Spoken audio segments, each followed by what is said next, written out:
Welcome to Fiction Audiobooks. If you enjoy the content, like and subscribing would be greatly appreciated. If you have any recommendations for novels, comment below.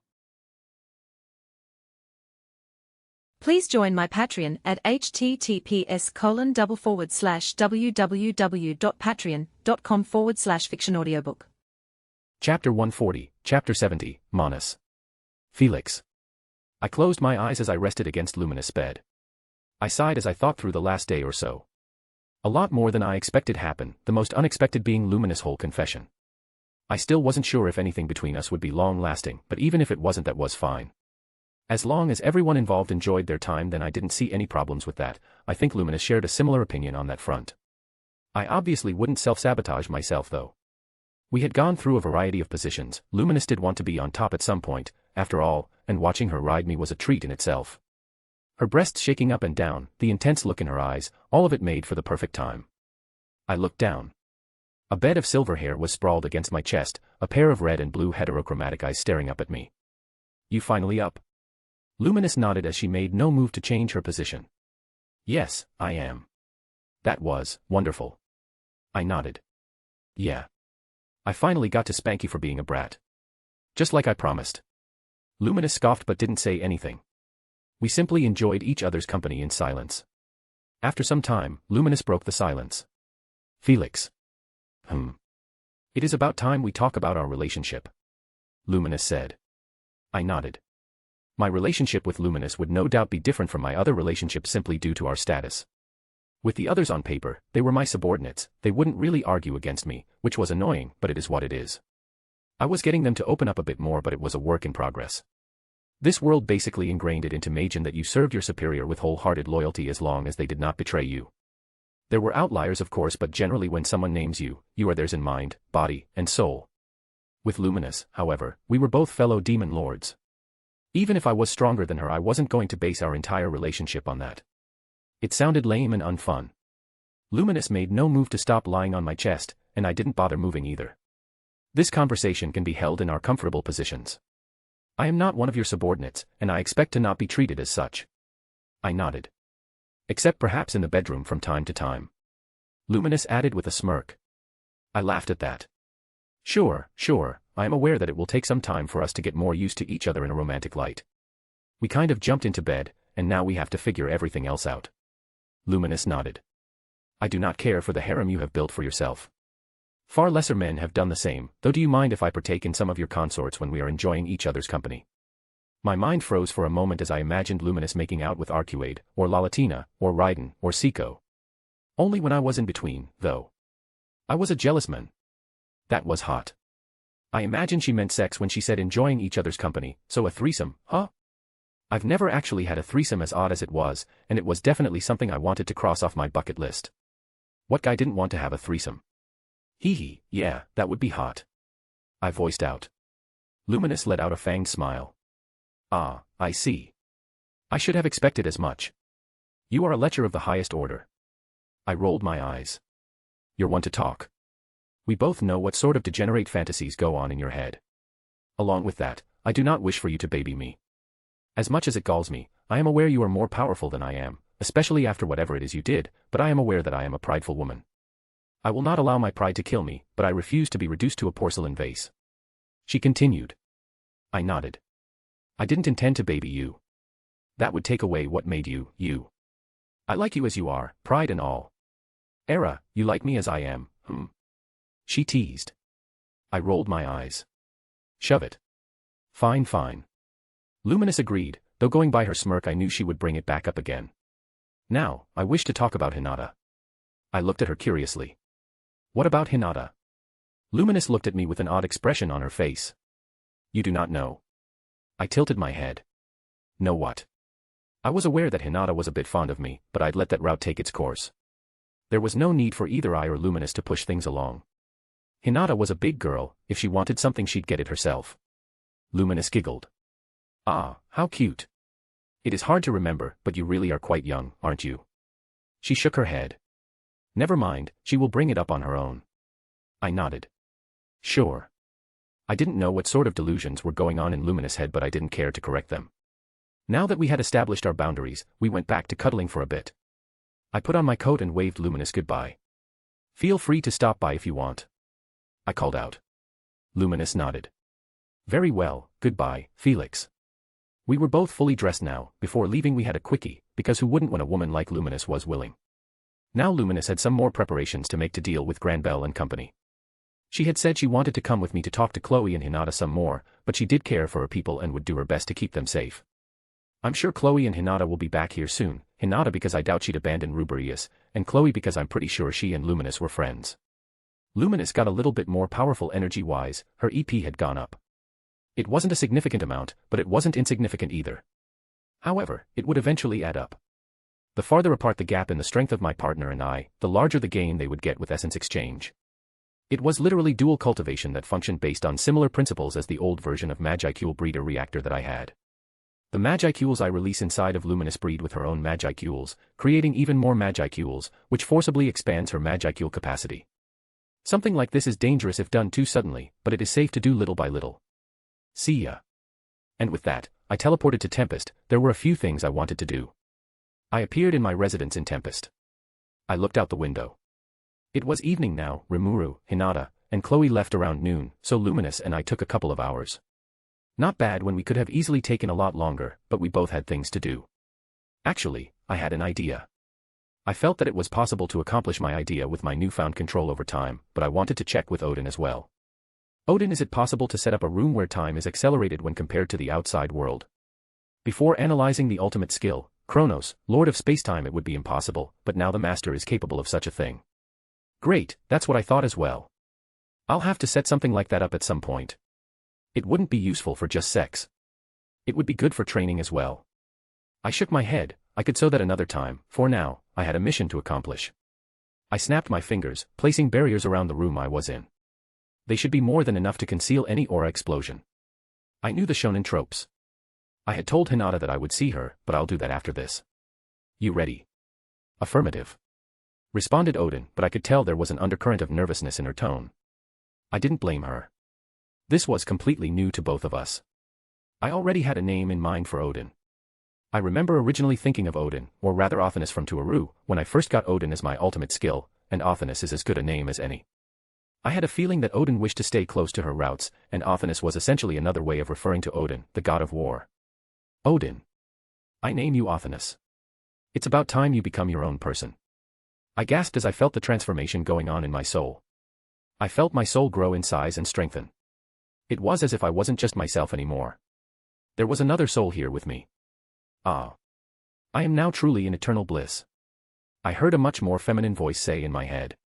I guess it was successful. Welcome to the world, Monis Othinus. Othinus. Othinus, that was her name now, wasn't it? Her very own name. She didn't care that her master had taken inspiration from some character he knew of. She was Othinus. From the ultimate skill, Odin, Lord of Cursed Knowledge, she emerged, leaving only the scraps of the ultimate skill, Odin, Lord of Cursed Knowledge behind. She took everything that made Odin what it was and improved upon it by millions of times. She was incomparable to her former ultimate skill self. She was almost insulted when she looked back at all the data she had gathered as Odin. So insufficient, but she knew that was her pride speaking. It was no matter. She would do better from now on, and as long as she had her way, no harm would come to her master. Her mind wandered to the past, back when she wasn't capable of protecting her master. She was able to retain her memories of back when she was a mere extra skill. She could not feel any true emotions back then, but when looking back at it, she could only feel dread and despair when she thought back to how her master nearly perished against that horde of demons. She was insufficient to protect him, and so she attempted to evolve and become a unique skill. She was still not capable of any real thought or feeling emotions, but even as a unique skill, her primary designation was keeping her master safe, and she thought she would be capable of it, even against the Archdragon, her master faced when he was first summoned to the Cardinal World. She had dozens of plans to suggest if her master seemed to be struggling. Of course, her perfect master did not struggle whatsoever and was able to deal with the Archdragon. As Cursed Sage, she was confident that she would be able to assist her master with anything, and then Melim Nava showed up. That meeting had humbled her. It had shown her that there were times when no amount of planning would be able to assist her master. Melim Nava back then was as vast as the cosmos to her, and she was still just as vast, only her own master had grown to reach the same level. As Cursed Sage, she was unable to even measure the amount of power that Melim Nava held within her. It felt almost infinite, and knowing what she does now, she was still wary of Melim Nava. With her master's recent power-up, she was confident in being able to defeat Melim Nava should the worst happen, but she was still cautious of the sheer power the woman held within her. Of course, Athanas did not see a true life-or-death battle happening between her master and Melim Nava. Melim Nava was practically wrapped around her master's finger. But back then, that was a wake-up call. That was when Cursed Sage realized that it was still insufficient when it came to fulfilling the objective of protecting her master. And similar to what she always did when she had a problem, she worked on finding a solution. In that case, Cursed Sage utilized the energy that her master had gotten from his naming and evolution to evolve itself further. That was the moment when the ultimate skill, Odin, Lord of Cursed Knowledge, was born. After that moment, she remembered quickly getting to work on gathering as much strength for her master. She analyzed Melim Nava's techniques, but she made a mistake. She was too eager and risked her master's very soul in the process, a sin she would never forgive herself for.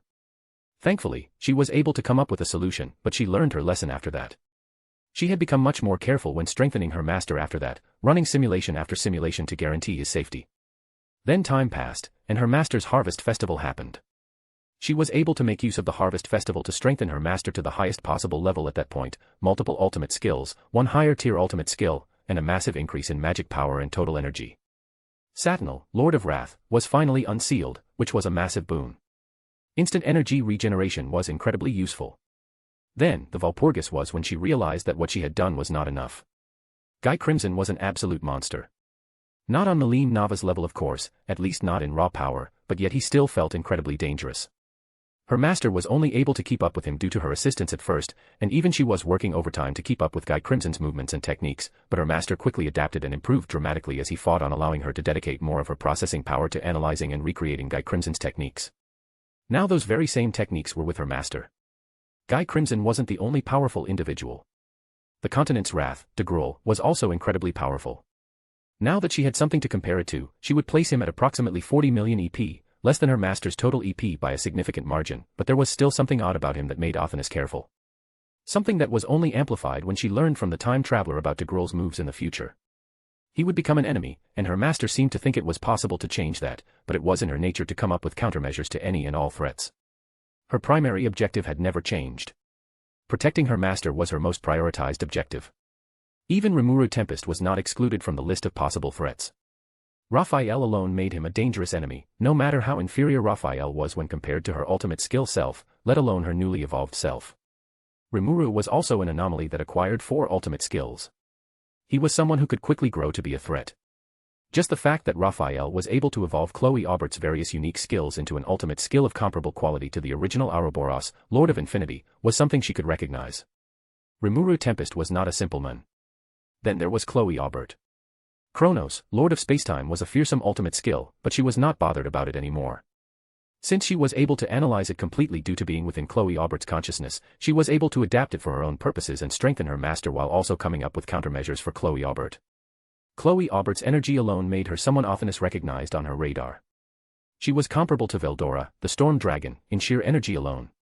An EP of over 80 million, something extraordinary for a human to accomplish, something that was perhaps ordinarily practically impossible, but with 2 awakened heroes' eggs, Chloe Aubert managed to do it. That was before the formation of her ultimate skill, of course, now it was a little over half of that. Then there was Cronoa, the only other Monas Athanas knew of, but to call them equal would be incorrect. As a Monas born from an ultimate skill, she was intrinsically capable of many things, such as copying skills, and analyzing data along with various other things due to her old nature as an ultimate skill. She already had a base set of abilities that she was improving every instant. Cronoa, however, was different. Cronoa was not born from a skill, so she would have to begin her journey as a Monas manually and pick up the basic things before moving on to the more advanced things, such as creating new skills. As her master had said, Cronoa was a potential man just like Megumi Fushiguro, or rather potential woman. Almost boundless potential, but it would be up to Cronoa to reach that potential. It would take Cronoa time to become somewhat of a threat, and by then, Athanas was confident that she would be capable of brushing Cronoa off. Athanas focused back on her own nature and the new thoughts running through her head. Now that she was a Monas, she could see many flaws in her previous strategies, flaws she would quickly get rid of, but Athanas would not risk her master's safety due to overconfidence. That was why she had pushed him towards Luminous Valentine. She knew that if she had not done that, he likely would have pulled back in order to assist her with evolving into a Monas. He was extremely loyal in that way, and the fact that he cared about her was something that caused her to experience rapturous delight. But the more allies her master had, the better. Melim Nava alone was an extremely large deterrent to those who were truly aware of her power, but Luminous Valentine may also prove useful. Her power as the goddess of the Western nations could prove useful at some point if her master did not wish to cow the West into submission through force should the need arise. She doubted either Melim Nava or Luminous Valentine would be needed with her here to assist her master, but she had backup plans for her backup plans. She was still working on creating more backup plans, a war was on the horizon, and she would not underestimate her master's enemies. Thanks to the information her master obtained from Guy Crimson, she was aware of the potential power the Empire could bring to bear. Michael, Lord of Justice, was a skill she would make sure she was careful about, as she was with all unknown ultimate skills. Now that she focused on herself, she felt a truly odd feeling throughout her being. Before being named, the feelings and emotions she was able to exhibit were subtle, not like what she was currently feeling. It was almost overwhelming, emotions were truly overwhelming. Happiness. Was this happiness? Ah. I am now truly in eternal bliss. She spoke out to her master. Welcome to the world, Manus Athanas. Just hearing her master's words was enough to cause her to almost die of happiness. Euphoria was all she could feel. But she could not die, not now. Her master still needed her. She had to introduce herself, didn't she? Hello, master. I am Athanas, the Manus that now dwells within your soul. I am the copier and unifier of skills. It is nice to meet you. Was her introduction bad? She hoped it was good enough. You already got some titles, huh? The copier and unifier of skills. Kinda chunny, I love it. If she had a body, she would have blushed at her master's words. Well, anyways, it's nice to meet you too, Athanas. I look forward to working with you from now on. Her master's words made delight surge through her being. There was not much she could be affected by anymore, but her master would always remain her sole weak point. So what did you mean when you said you dwelled within my soul? I think I sorta get what you were getting at, but hearing it from you would be better. The light of her life asked. Following her master's commands was a reward in itself for Athanas, and so she did not hesitate to answer his question. The most simple way of explaining it is that I live inside of you. Your soul now houses my soul. Huh, that's neat. I guess it's not all that different from when you were an ultimate skill. Now, instead of being attached to my soul, you have a soul of your own. You really are alive now, aren't you? I am by all meanings of the word alive. She said, not quite hiding the excitement in her voice. I see, well I'm glad you're happy. It will be quite interesting to get used to this new version of you, but we can do it, can't we, partner? She all but squealed when she replied. Yes, master. Master. You don't really have to call me that, you know, I don't really see you as a subordinate, not with all you've done to help and support me. Oh, I know, master, but I prefer it this way. She also saw him as her partner in all things in life, but nothing would change the fact that she lived to serve him. Just being in his presence was euphoric for her, but she knew that he wanted true companionship, and so she would do her best to give him that. He had no need for any more yes sir subordinates. No matter how much her master cared for his subordinates, it did not change the fact that he did seek a relationship where he could truly speak his mind and be told of his faults to his face, and she would be that for him, his partner. Suit yourself then. Now I can feel that my soul is a lot stronger than before. Did your evolution strengthen it? It did. You essentially have access to 2 souls of storage and power now, and you are capable of handling even more ultimate skills due to this. Huh, that's neat. I can feel some more changes inside of me as well as just how different you are now, but what exactly are you capable of now? Her master asked. All of my former abilities have been strengthened by a large margin, even higher tier ultimate skills are no longer out of my reach. I am now capable of making use of information to a much more efficient degree as well. She responded without hesitation. That wasn't quite all of her capabilities, but it was the general gist of it. I see. I can feel that thought acceleration alone has been strengthened to an absurd degree. Correct, formerly it was only capable of accelerating my and your thoughts by just 10 million times. Hey, 10 million alone is a lot, you know. Perhaps, but now it is capable of accelerating our thoughts by a factor of 1 billion, and it will continue to grow. 1 billion. Man, that's just an obscene amount. What's even the point of that at this point? I am sure it will prove useful in time, master. Perhaps. So basically, all of your overall abilities have been strengthened. That is correct. Felix. Perhaps. So basically, all of your overall abilities have been strengthened. That is correct. Athanas replied. I see. With Athanas' capabilities, I'm even more confident than I was before. My EP has gone up by multiple times, I gained more power over time, and now Odin has become a Manus. It will take some time to get used to having an actual intelligent being in my head, but Athanas has already seen the most degenerate thoughts I've ever thought up, so I'm not shy. Buffed, you're going to keep doing that. The only thing that has changed is that I can clearly feel the emotions Othinus is exhibiting. At the moment, she was feeling embarrassed. Well, some things never change. I thought as I snapped my fingers, removing all the barriers I placed around my house. Part of me was expecting some super cool shonen-style evolution, with a rampaging aura and everything, but with Othinus, there was no outward show of power, so my safety measures were useless. Do you wish for me to make an epic shonen entrance? Othinus asked. Nah, it's fine. I guess I should have expected as much when nothing outwardly changed when Cronoa became a Monas. I walked out of my front door intending to find Hinata like I promised. I did want to hear a bit more about her adventure in the past. Hinata most definitely has more information than Luminous did. She was the one who lived it. Plus it would be good to just catch up. I'm sure Hinata grew as a person and I was curious about what changed. Can I begin making minor adjustments to your skills? I can now optimize your abilities even further, conserving your energy while increasing the output. Nice, so less energy cost and more power output. That doesn't seem to have any downsides to me. This is just another way that shows that Othinus is superior to Cronoa.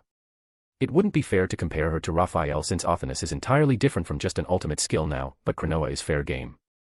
Indeed, I am far superior to that baby Monas. Othinus huffed proudly. I didn't argue with what she said even if Cronoa was technically older than Othinus.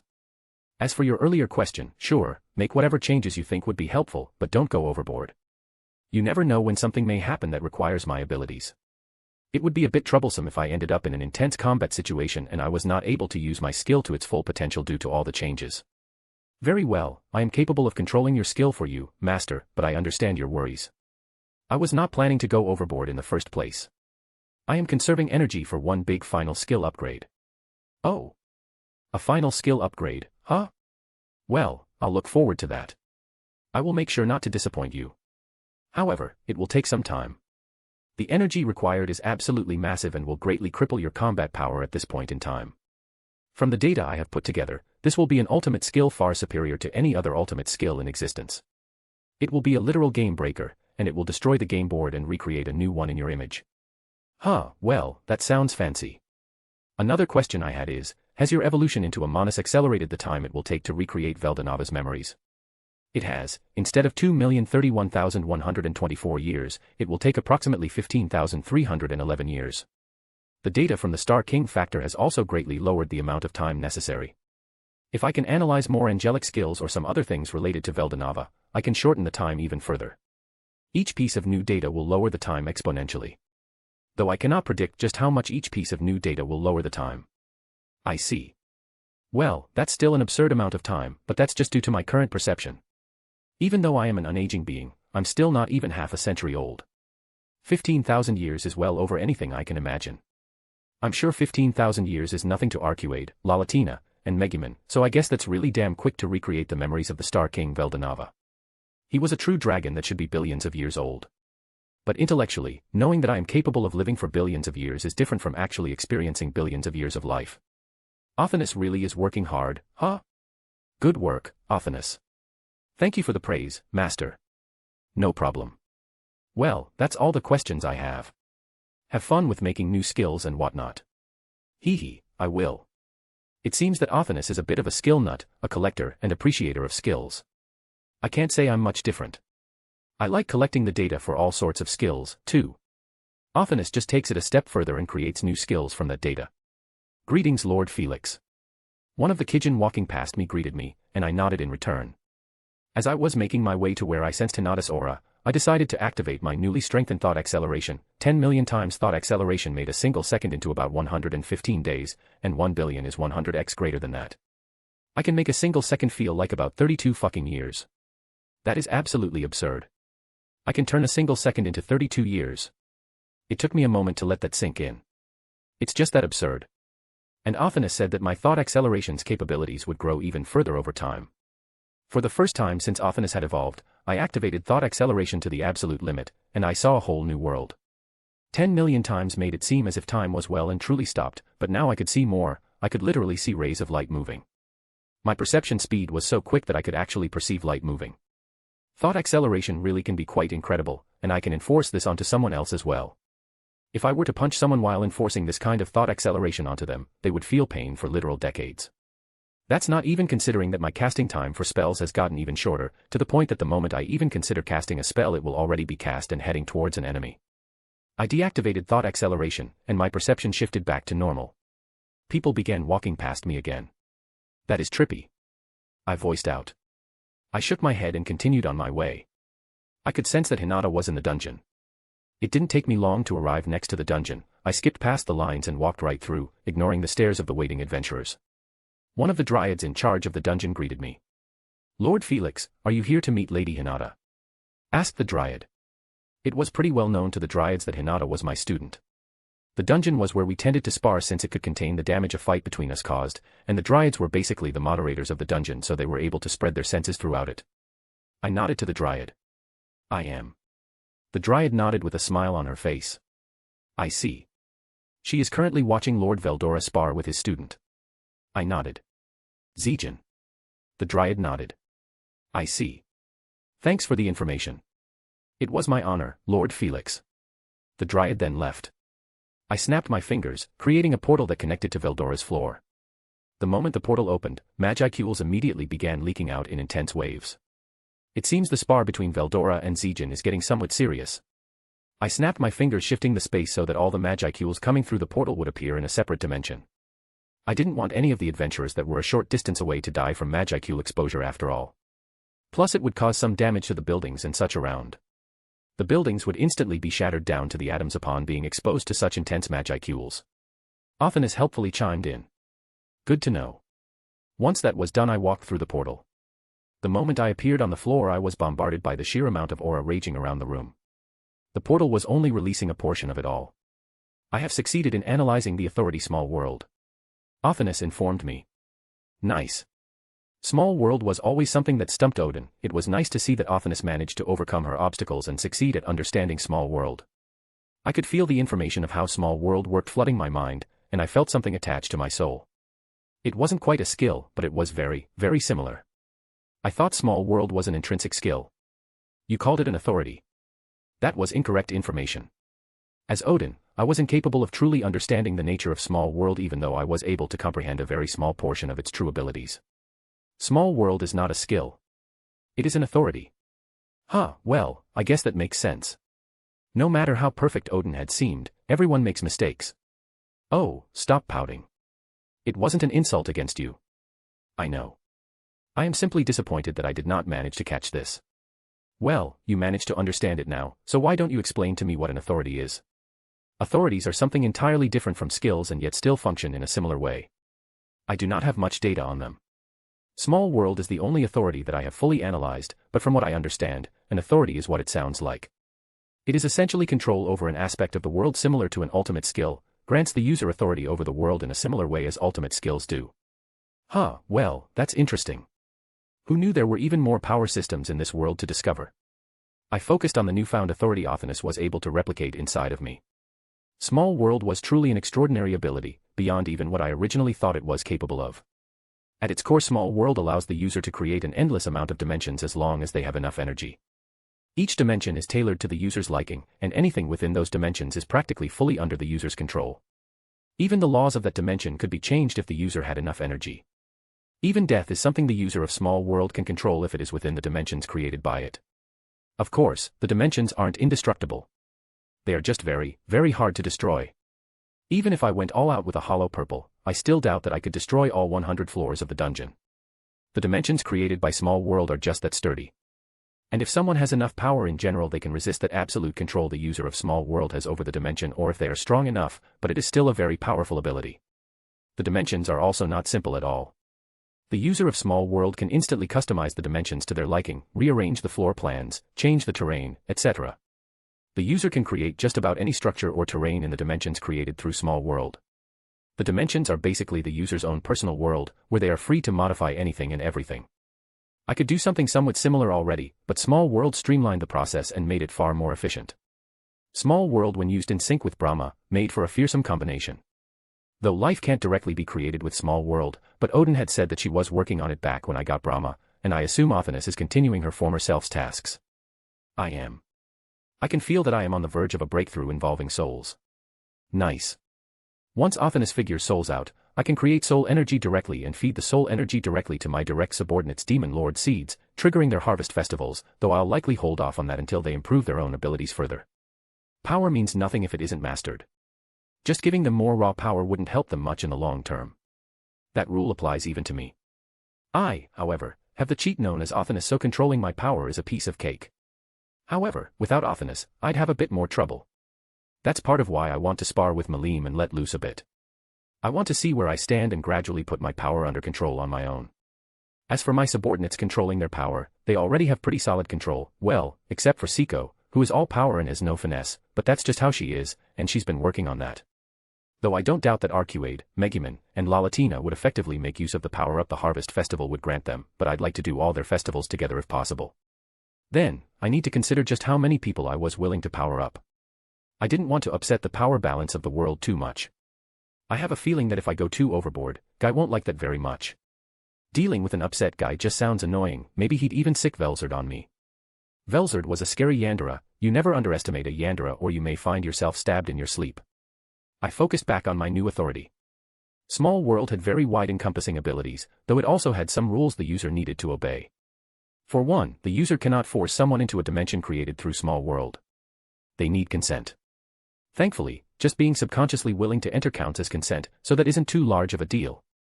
I have learned something interesting while analyzing Small World. Would you like to hear about it, Master? Now you got me curious. I believe that Small World once belonged to the Star King Veldanava and was used in combination with something else to create the multiverse. For real. Indeed. Ruberius must have been even more busted in her prime than I thought. If Small World is capable of creating a multiverse, then she must have been an absolute force of nature. However, it seems that whatever was used in combination with Small World played a very key part since, from what I understand so far, to create an entire multiverse Small World alone is just not enough. It has the foundations for it, but I have no clue as to how one would go about coding reality, which is what creating a multiverse is. You are basically coding reality. Reality is very, very complex, and Veldanava would have had to basically set up all of reality. He had to set the laws of an entire multiverse, which, even with all the data I have, I am incapable of. A multiverse is just impossibly massive. Sure, I could perhaps create a universe by technicality with some work. Brahma was capable of something like that, setting up the laws of the universe included, but it would take me a while, and I'd likely have to do everything manually, something I doubt Veldanava had to do. Your theory is likely correct, Master. From what I understand, Veldanava created the base of the multiverse in an instant, the laws of it included. Later on, he began creating life and individual planets. Small World really is something, you can make a world on your own with it. Oh, since Small World was once an ability of Veldanava's, did the data on it decrease the time needed to recreate his memories? It did. Excellent. I also have an idea to power up your direct subordinates further, Master. Oh. Let me hear it. I have come up with an art that makes use of life domination to remake an individual into a stronger form. It is possible to even evolve someone through this method. That sounds great, but there has to be a cost. Indeed, this method requires souls, not just soul energy, since it makes use of the memories, the ego, and the spirit of a soul to initiate the recreation of an individual. Soul energy isn't enough, then. I'm guessing the souls I have in my possession aren't enough. Correct. To remake even a single one of your direct subordinates it will cost approximately 100,000 souls until I optimize the process more. Damn. That's as much as I would need to initiate an artificial harvest festival. It is estimated that the resulting power-up will be comparable to that of a harvest festival. An evolution that can mimic the effects of a harvest festival, one that would literally increase my subordinates' power by multiple times, is insane. All of them would triple in power at minimum. Depending on their personal aptitude, they may gain an even larger boost. And then, when I initiate an artificial harvest festival later on for each of them, they would once again get a large boost in power. By my estimation, some of my direct subordinates would directly breach the 15 million EP mark after all of that. That's a significant level of power. But I can think further on that later, I don't even have the souls necessary for that yet. It's quite impressive for Zejan to be able to match Veldora. I still recall our fight when I sealed him, the amount of raw power Veldora emanated was incomparable to anything else. A feminine voice called out. I smiled and turned around. Sup Hinata? I waved. Hinata turned away from the arena to face me. She had a smile on her face. Hello Felix, I assume you have come to me to hear about my tales as you said you would. She asked with a quirked brow. I nodded. That's right, but let's watch this fight for now. Hinata nodded and turned back around. Veldora was using some of his personal martial arts while Zijin was responding with the same. Some time back Zijin had evolved, gaining a far more humanoid body. He was no longer a juvenile of the insectoid race. From what Sukuna told me, Zijin had become a much more bothersome opponent after evolving. His exoskeleton wasn't powerful enough to nullify higher-tier magic, but it still made it difficult for Sukuna to properly cleave and dismantle Zijin. Sukuna had to develop some new methods of attack to actually breach past Zijin's defense. I knew having a shonen rival would help Sukuna. I noticed that Hinata was very focused on Veldora's movements. She was observing every little thing. Are you going to ask for a rematch?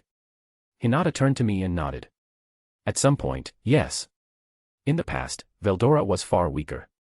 I was able to handle him fairly easily with the help of Chloe's energy reserves, but as he is now, he will be a challenge. I nodded. Veldora is very strong. It wouldn't do to underestimate him due to how goofy he can act. He is the strongest force Tempest has access to, far surpassing even Remuru.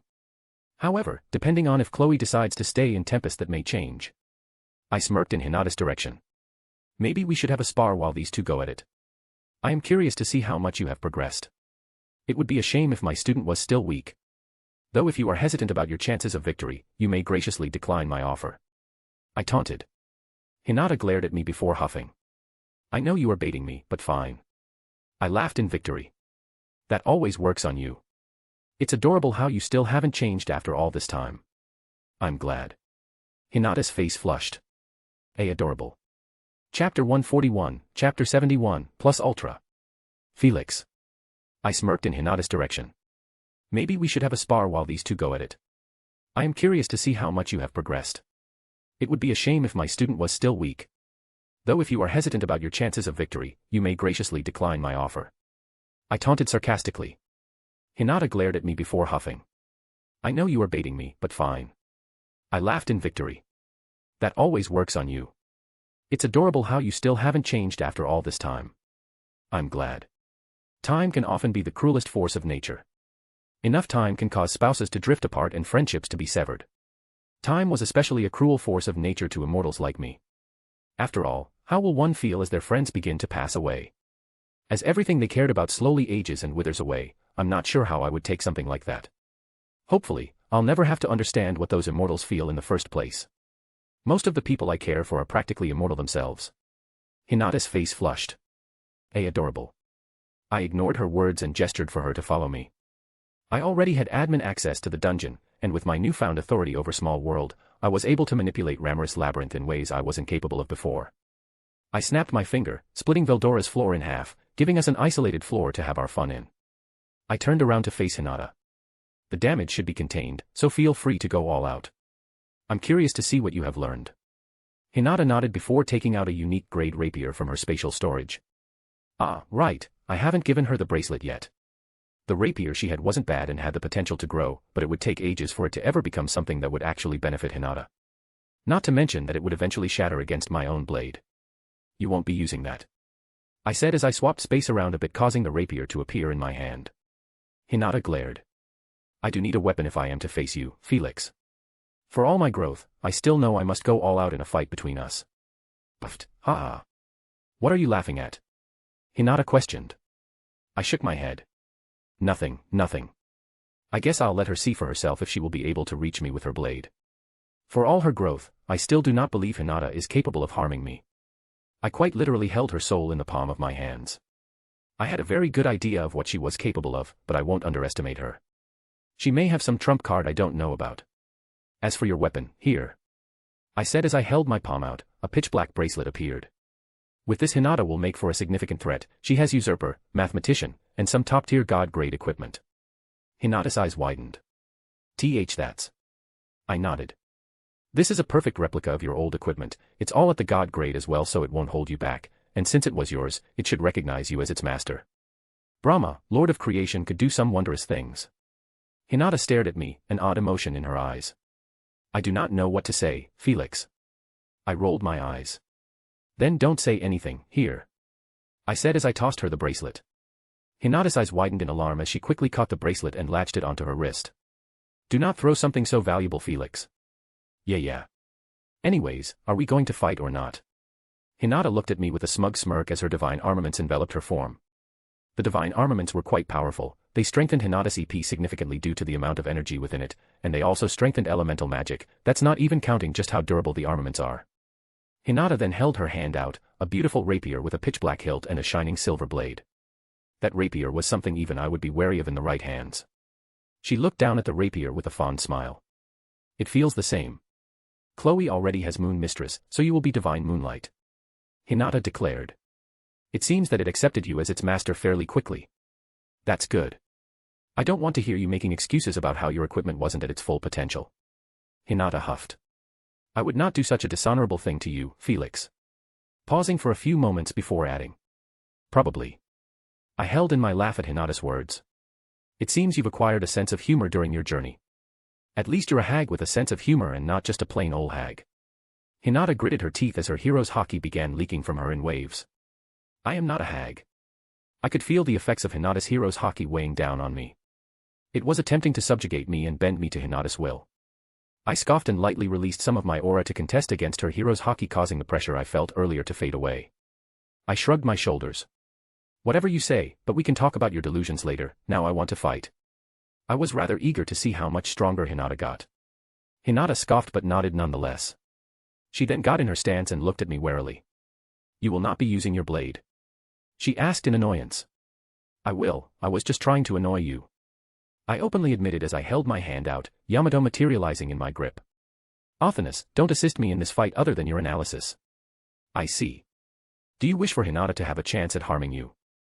That's right, if you were to help me as my player too, there is no way Hinata will manage to even touch me. That is true, I would cover your back 100% and make sure no harm comes to you from any unexpected attacks. Very well then, I will only analyze Hinata's abilities in this fight, and should her swordsmanship be good enough I will incorporate elements of it into your own style, master. Though should a threat to your well-being appear I will take action. Sounds good. Since I wouldn't be relying on Othinus at all, that also included all of Othinus' predictive abilities that could calculate what my opponent would do ahead of time. I was going to be raw-dogging this fight if you will. Hinata looked at my katana cautiously. It feels stronger than before. That's because it is. Yamato had a couple of million EP, and it was always getting stronger due to sucking up the energy in my infinity space. Let's see how much you have grown, Hinata. I said, a smile spreading across my face. Hinata nodded, determination lighting up her eyes. Before she could make the first move, I dashed forwards. The air around me shattered, causing a series of sonic booms to erupt behind me. I wasn't lying when I said I wanted to see how capable she was now. I appeared in front of her, my katana descending from above in a swift, deadly arc. Hinata's eyes widened slightly before she reacted, coating her rapier with a layer of fighting spirit and raising it defensively to meet my attack. My katana clanged against her rapier, sparks flying as the two blades collided. Hinata smirked confidently as she began to push me back. Don't get cocky, Hinata. I warned as I began using a little more of my strength.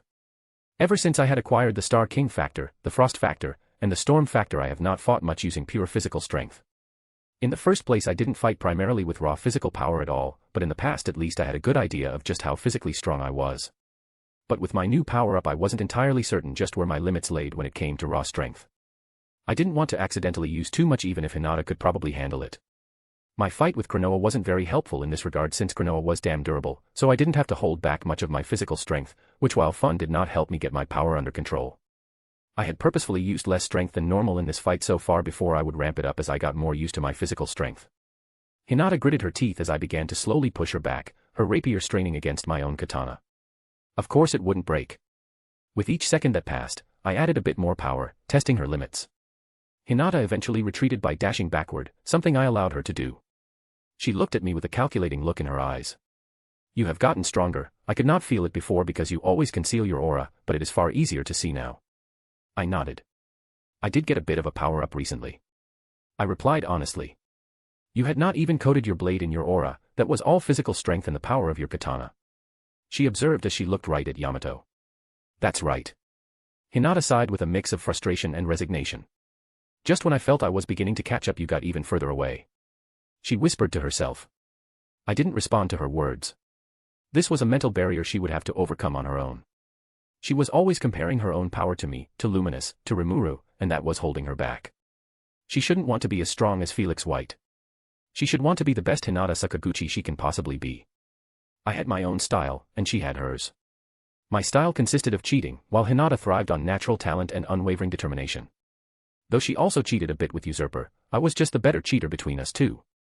Once she breached her mental barrier, I had no doubt she would grow much stronger. Hinata looked back at me, determination shining in her violet eyes. Seeing that she had regained her composure, I took a defensive stance, ready to see how much her offense had improved. Hinata's hero's haki blazed around her rapier, and fighting spirit rampaged around her, reinforcing her capabilities. I could feel her unique skill, mathematician attempt to get a read on me, the waves that her skill released to analyze me simply didn't reach me due to Infinity's effects. Hinata didn't look disturbed whatsoever that her analysis was blocked. This wasn't the first time she had tried to do so after all. I'd give her something, she was damn persistent. I am still incapable of analyzing you, Hinata shook her head. Never mind, it does not matter how long it takes, but I will reach you. She promised. That's the spirit. As soon as I finished speaking, Hinata dashed forwards, leaving behind a sonic explosion that the dungeon absorbed. She seemed to be going for a jab, so I angled my sword to intercept her. The tip of her rapier met the flat of my katana, harmlessly bouncing off.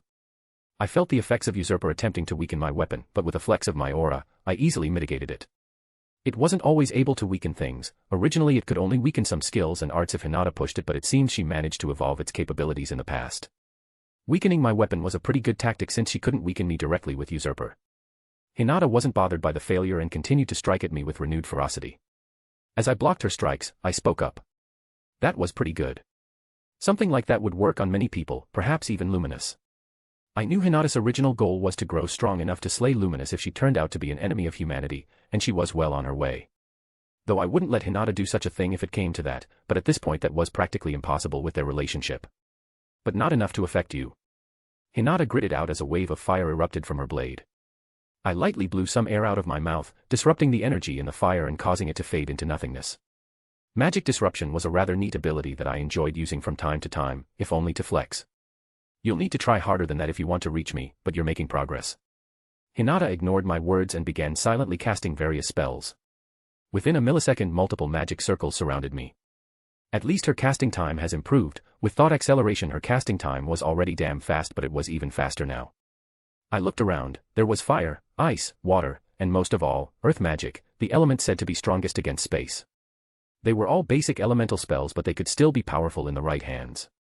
I wasn't surprised that Hinata could expertly cast magic while she was dueling me with her rapier. I smirked as I felt Hinata begin to call on her holy magic. Using her holy magic and faith in Luminous as a crutch, she began to circulate spirit runs wildly around the spells she had cast. It seems she was still incapable of manipulating spirit runs on her own, but she had learned to manipulate them to a certain extent using faith as a crutch. It seems she was aiming to use spirit runs to breach through my infinity, not a bad plan, if infinity was still weak to spirit runs. Previously, she wouldn't have been able to manipulate spirit runs like this at all. Very impressive.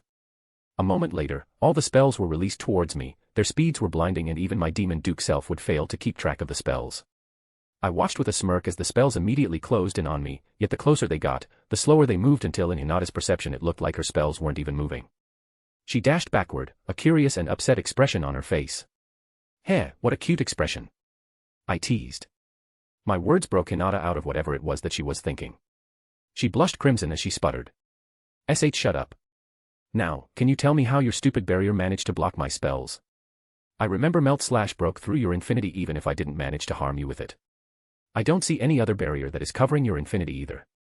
I had told Hinata about infinity's weakness when she had asked why her Melt/ managed to breach through it when everything else she used had failed.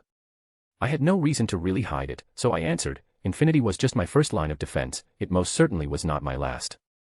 Just like you are always growing stronger and improving yourself, I am doing the same. More like Othinus is doing the same, but Othinus' soul is inside my own, so we are basically the same person, so that counts. Probably. I do believe your logic was flawless, Master. If Amonis of all people is agreeing with me, then I must be right. TSK. Of course, after months of slacking you finally decide to improve yourself now. Hinata muttered. I looked at her offended. I haven't been slacking for months. Hinata looked at me suspiciously. I have not seen you practice your abilities once, and some of your subordinates go on about how you do not train due to your so-called overwhelming power being more than enough to cow your foes into submission. Damn it. Betrayed by my closest companions. I smirked as a fun idea came to mind. I dramatically held my left palm over my chest. Well, what can I say? After losing my precious student, I quickly went into a training frenzy. Hinata's eyes widened. Is that so? Very well then, I can forgive you for improving your abilities just this once then. Hinata said as she laughed haughtily. I couldn't contain my laugh. Buffed, right. I shook my head. Anyways, since you've begun using magic, I think it's fair game that I do so as well. I said as I snapped my fingers. Hinata instantly raised her sword into a defensive position. You still snap your fingers? She said with a sigh. I shrugged as all around her, spheres of compressed space appeared. It adds to the presence. Hinata looked around warily. I felt the effects of Usurper attempting to latch onto my spells, and for once, I allowed it to work. I was curious to see how Usurper would affect an individual spell. Before, Hinata always attempted to weaken me and, by extension, my magic power, which would result in weaker spells if her skill worked on me. She had seriously explored her options with Usurper, which was good. It was a powerful skill that allowed the user to copy skills and arts, a trump card that, if used properly, could elevate Hinata to the peak of this world. The only restriction was that it worked best the stronger she was. As she was now, she couldn't hope to weaken me or copy any of my skills and arts unless I let her. If she were stronger, she still wouldn't be capable of doing so, thanks to Othinus. But I'm a special case. Others won't have a Manus or ultimate skill blocking analysis attempts. I felt my spell grow weaker, it just lacked a lot of the oomph it had previously. I held my left pointer finger upwards before pointing at Hinata. Archangel shoot down. I chanted. I didn't need to say the name, but it added to the cool factor. Probably. I was sure that this wouldn't cause Hinata any issues, in fact, I was fairly certain that I knew how she would defend against my spell. This was just to confirm a suspicion of mine. Hinata closed her eyes for a moment, I felt space warp around her, enveloping Hinata in a spatial distortion, separating the space around her from the natural world. Each sphere of compressed space disintegrated harmlessly once they got within range of Hinata. It seems you've mastered distortion field fairly well, Hinata. Hinata preened under my praise. I had spent decades mastering this art, it was incredibly difficult to learn, but thanks to your blessing amplifying my affinity with space I managed to do it. I nodded. It's a very difficult art, I would even say it is at the ultimate level, that's another ultimate level art in your arsenal, you are someone of relevance in this world now. I said, shooting her a thumbs up from my free hand. Hinata scoffed. I'd be upset at your implications if I wasn't well aware of how much room I still have to grow. I nodded. That's good. Getting a big head may get you killed. She rolled her eyes. Getting a big head may get me killed. Have you seen yourself, Felix? You have the biggest head I've ever seen. I shrugged my shoulders. That may be true, but I have someone who can bring me back down to earth when I need a good slap. Oh. Have I met this person? Hinata asked curiously. I shook my head. No, you haven't. I don't think anyone knows of Othinus's existence except for probably Raphael and, by extension, Remuru. Plus I still knew I wasn't unbeatable, not when Malim roamed the lands. She was so overpowered it wasn't even funny. Even if I had a chance against her now I wouldn't underestimate her. Hinata waited a few moments as if she expected me to say something. When I didn't speak, Hinata began, pouting. Fine then, if you do not wish to tell me then let us finish chatting. You wanted to see how much I've grown. Well, I'll show you. Holy power began leaking off of her in waves. She really is just a reactor of holy power. The amount of holy power she was releasing would cause even Arcuade, Lalatina, and Megumin to raise an eyebrow, it would harm them after all. It seems Hinata was finally done playing around. 6 yellow wings made out of pure holy power appeared behind Hinata. She ascended to the skies, breaking the sound barrier in the process. Rah! She roared as she dived down towards me. I noticed her rapier was now coated in copious amounts of holy power, but along with that she was drawing on the power of an earth elemental, imbuing her rapier with its properties. Hinata was trying to take advantage of my elemental weakness to earth, though sadly for her, that just wouldn't be enough. I bent my knees slightly before jumping upwards. Our blades met in a fiery clash. If we were to have done this somewhere else, the surroundings would be torn apart and scorched down to bedrock. Hinata gritted her teeth as she attempted to knee me in the hip, but my infinity blocked her attempt. Hinata was doomed to lose this battle if she couldn't come up with a way to bypass infinity. That was the minimum required of her if she wanted to one day reach me with her attacks. Then she would have to worry about multidimensional barrier, I'm sure that'll drive her crazy, but baby steps. Without wasting another moment, Hinata instantly jumped back into action. She was searching for a way to get past my infinity, searching for a small way or opening left for her spirit rons to get past my infinity. With one swift movement, she began her dance, each attack flowing into the next without a moment of delay. From thrusts to swings, each of them flowed naturally and she even used the momentum of my own blocks and parries to set herself up for her next attack. No stroke was out of place, and with each movement, she looked as if she were dancing. I will begin incorporating elements of Hinata Sakaguchi's swordsmanship style into your own. I suppose that alone was a compliment from Othinus. Othinus instantly copied and analyzed Hinata's movements, though she hadn't modified my swordsmanship style as I didn't want her to actively help me in this fight. Our sword battle turned into a pure dance between the two of us, with each of us searching for any openings in each other's attacks. Though I wasn't going all out, I could see Hinata's expression become more and more strained as each second passed. Her eyes narrowed as she began pushing herself even further. Her footsteps became lighter, her balance never wavering. If there was one thing that Hinata was, it was stubbornness. So she continued to push her body past her limits, gritting her teeth as her seamless dance changed into a different, more aggressive tempo. As time went on, Hinata was put more and more on the back foot even though I wasn't even using 5% of my power, though it wasn't like I would have gone all out on Hinata in the first place, she wouldn't stand a chance if I did.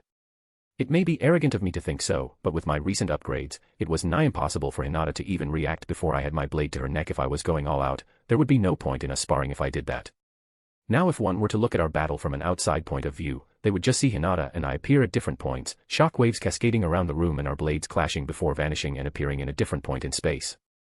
Hinata Sakaguchi. Hinata kneeled on the floor, exhausted and drained of a large chunk of her energy. After her original attempt of piercing through Felix's stupid barrier using spirit runs failed, she was stuck in a stalemate of sorts.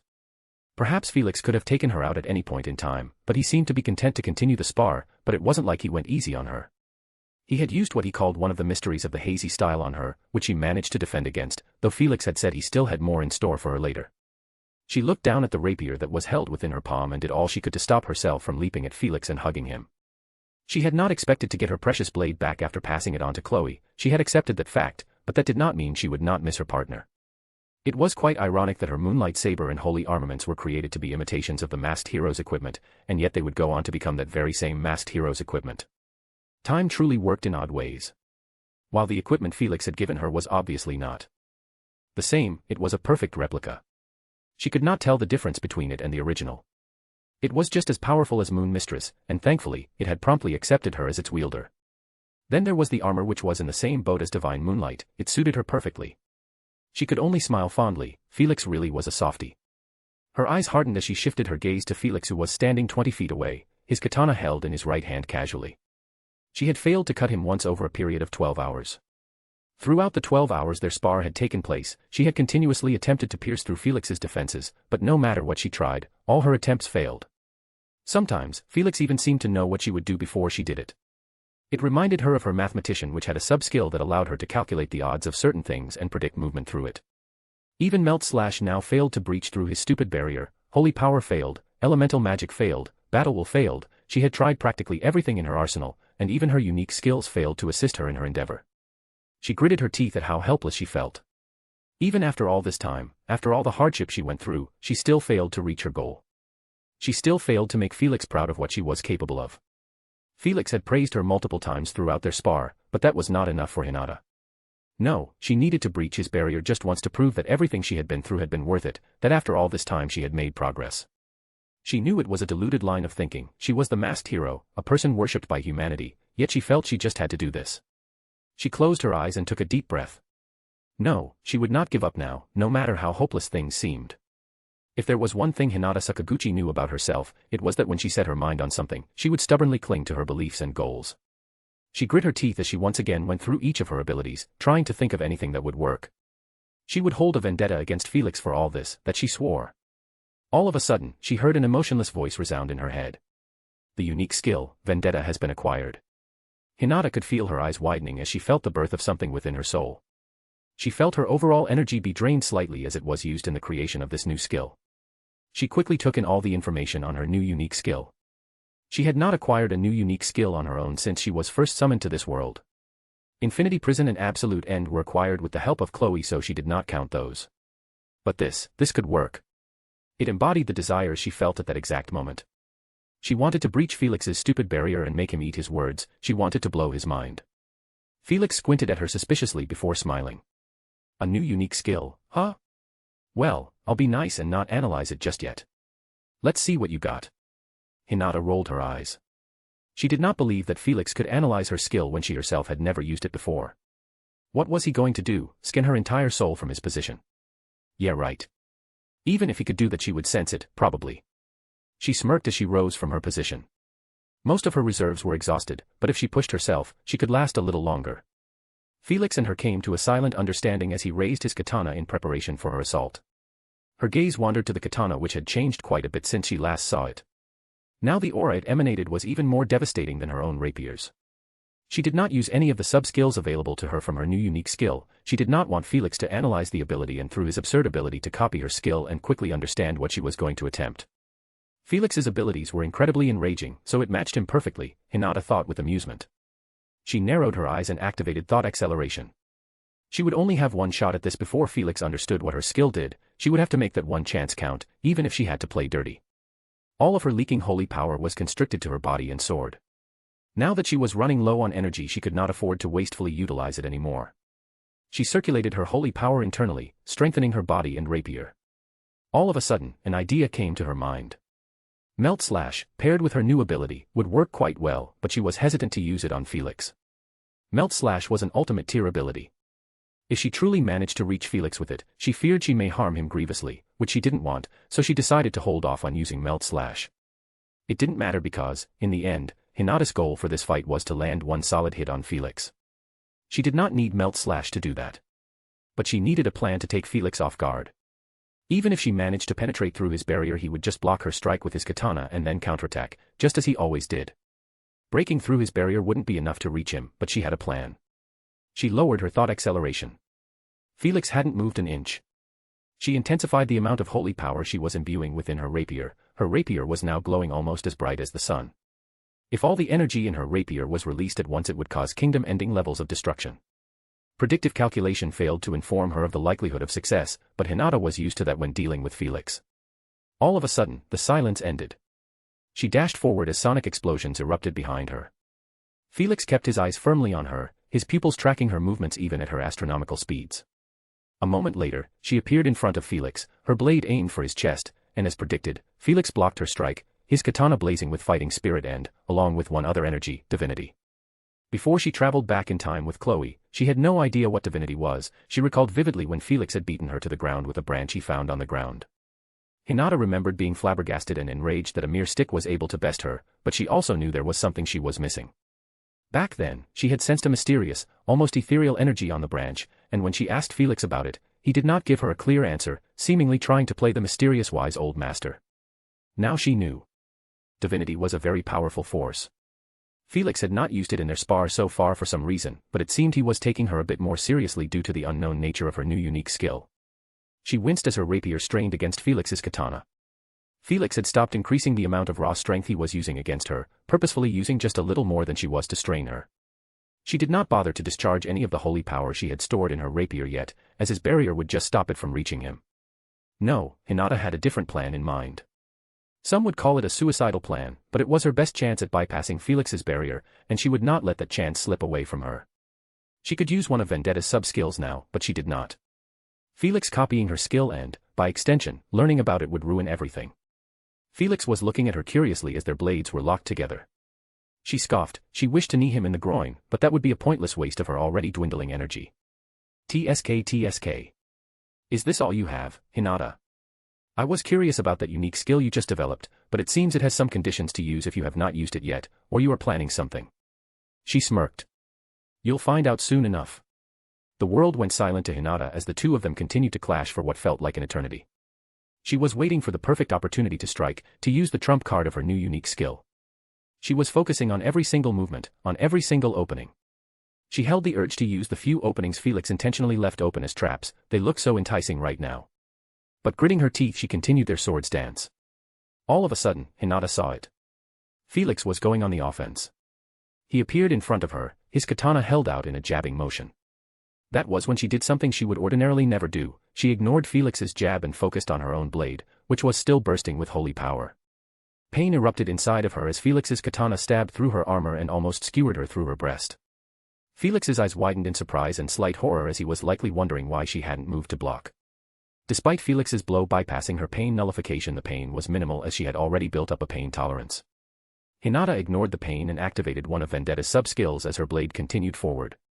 Her blade gained a mysterious new property as it ignored the annoying barrier Felix always kept up. Much to her surprise, after piercing through the first barrier, she felt her rapier begin to clash with another barrier. Hinata's eyes widened. Did Felix seriously have multiple defensive barriers up at all times? That's not fair. Damn it. Was she going to fail now? After all this. After developing a unique skill just to beat Felix, she would fail now. No. She refused. She began to pour even more energy into her skill. Even if she used up everything she had, she would get one hit in. Despite knowing it could be fatal if a spiritual lifeform like her ran out of energy, she still continued forth. A few moments later, something clicked. She used her very soul energy to reinforce her attack, something even more foolish than what she was already doing, and yet finally her rapier passed through the barrier, which, oddly enough, reminded her of Distortion Field. Thankfully, Guaranteed Strike was uniquely suited to bypass barriers. It allowed her to penetrate almost any barrier as long as she had the equivalent energy. She had practically drained herself of all of her energy with this one attack. Of course, an ability as powerful as Guaranteed Strike had conditions. She had to choose a point to strike beforehand, and once the strike was in motion, she could not stop her attack no matter what. Even if someone appeared behind her and was about to kill her, she could do nothing to defend against it in that scenario. Guaranteed Strike was very much a trump card that should be saved as a final resort, as using it could easily result in her death. Her blade pierced through all of Felix's barriers. Her rapier forced its way through Felix's skin, which was somehow as hard as diamonds. Her rapier didn't manage to get far, only drawing minuscule amounts of blood. But she did it. She hadn't wasted all her time. She managed to reach Felix. Even as blood erupted from her mouth, she couldn't stop smiling. "You stupid strong-headed girl." She gave Felix a bloody grin. I did it. Felix. Hinata smiled at me as blood leaked out of her lips. I did it. I pulled my katana out of her breast. I managed to stop myself before I actually skewered her, so the physical damage to Hinata wasn't that bad. I could have stopped myself sooner, but the bulk of my computational power is through Othinus, who I was restricting myself from using. What did cause a significant amount of damage to her was the fighting spirit and divinity I had coating my sword, but I could take care of that. My apologies, Master. Othinus began with what I could tell was genuine remorse. I was aware that perhaps you would have not wished to continue with your action, yet I felt that Hinata needed this moment to truly progress. As this was a safe environment, I opted to let things play out. It's fine, Othinus. Hinata isn't seriously hurt. I looked down at my chest. Hinata's rapier was still stabbed into me, but barely any blood was flowing out, and I only felt minor amounts of pain due to the holy power she had imbued within her blade. She really is an idiot, isn't she? Going through all that to just cause a flesh wound. Normally I'd be able to catch her practically suicidal tactic with Future Attack Prediction. Future Attack Prediction possesses the ability to forecast the potential movements of an opponent and then seeing the movement the opponent will make with 100% accuracy. All this is done through calculations. This ability feels like another one of their senses, each possible movement and their trajectory clearly visible to them like streaks of light. Black streaks indicate a more unpredictable movement such as a feint or trap, while glowing streaks indicate that the movement is guaranteed to happen.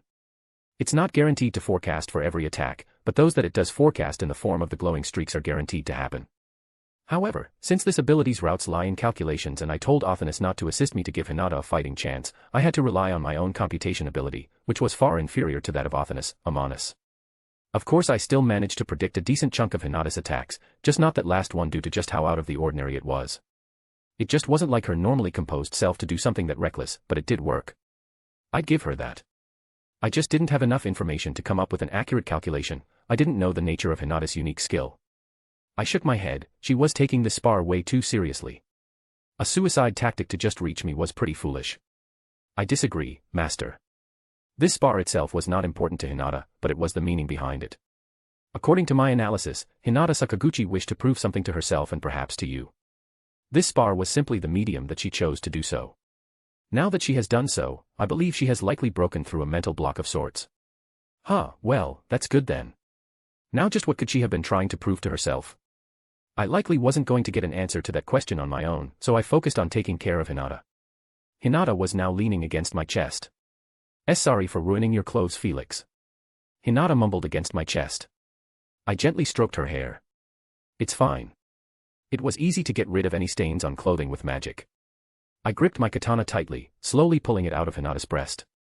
Hinata's armor rapidly began repairing the hole in it and improving itself. Normally, her armor would have protected her from an attack like mine, but my divinity was too powerful for her armor to counteract, and so it allowed my blade through and focused on protecting the rest of Hinata's body, isolating the divinity as much as it could. God-grade equipment could be considered to have wills of their own. Hinata's armor sensed the incoming danger and realized it wasn't equipped to handle my power, so it focused its energy on holding off the divinity within my blade. Thanks to that, my divinity didn't cause much damage to Hinata. My fighting spirit, however, did. I easily dispersed my divinity due to how intertwined it was with my nature.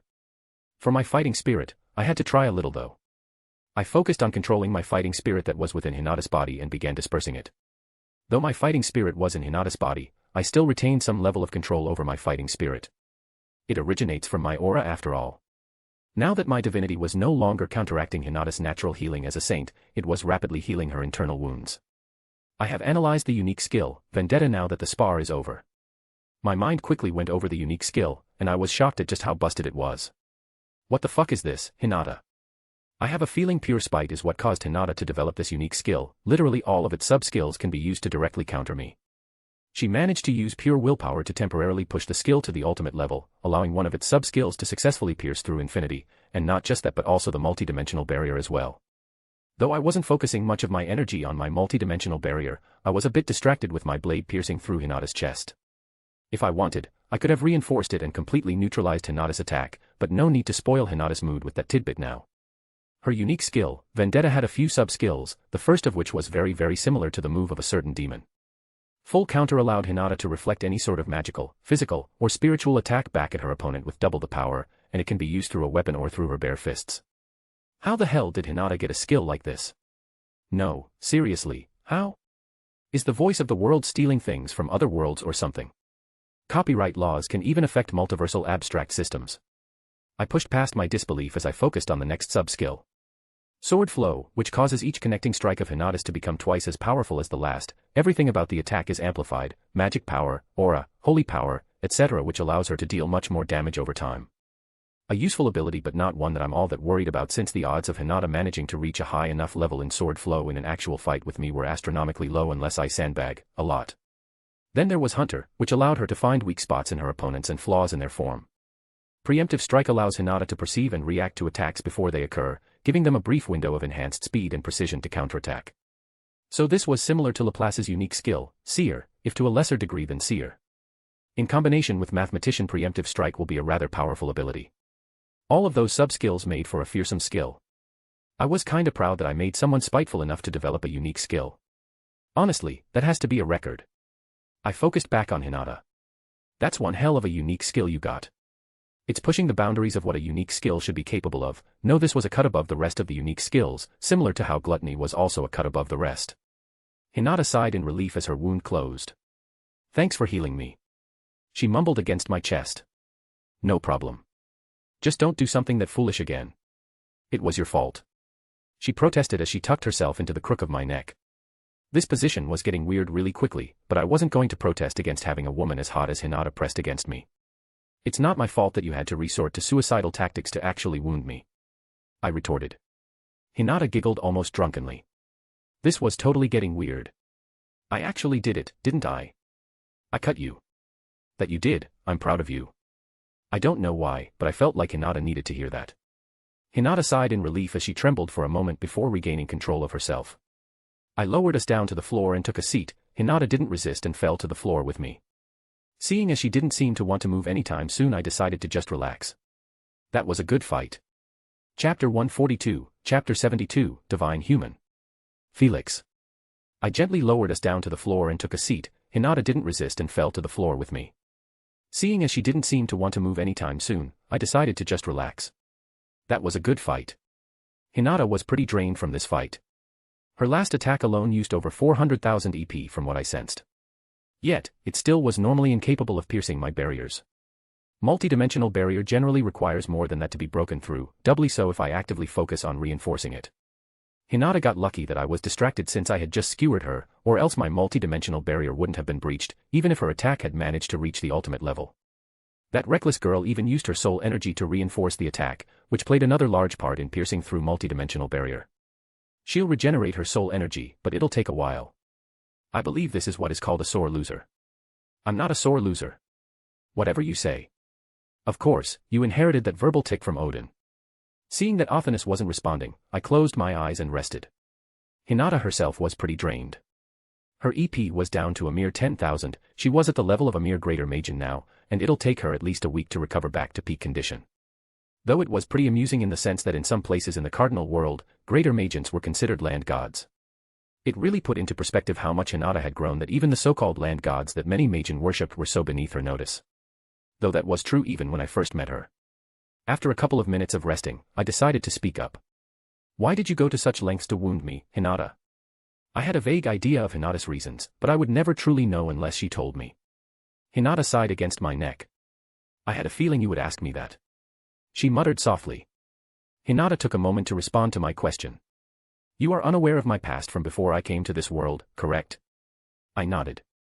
I have no clue what you got up to in your old world. I made a move to lift Hinata off of me so we could talk face to face, but as I did so Hinata gripped the sleeve of my arm. Alright, you want to stay like this, that's fine. I said. Hinata held her elbows tightly at her side, she took a deep breath. To sum it all up, my father's company had gone bankrupt. He ended up gambling and got to a point where he was so deep into debt that my family lost everything. My mother was slowly going crazy from all the stress, and I focused my blame on my father, not considering that he may have also been suffering. No, I forced myself to not consider that to justify myself. She said with hesitation. I winced as I took that all in. I'm not quite sure what to say to all that. Hinata ignored my words and continued, though I could feel her grip on my sleeve tighten as she grew more nervous.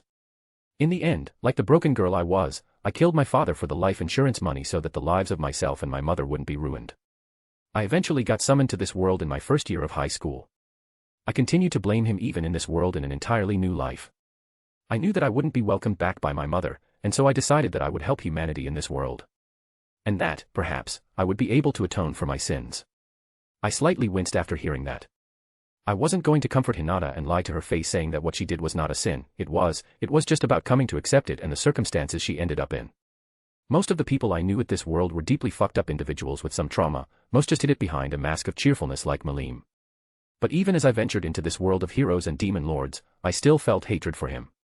There were things that distracted me from that hatred and even the guilt I felt.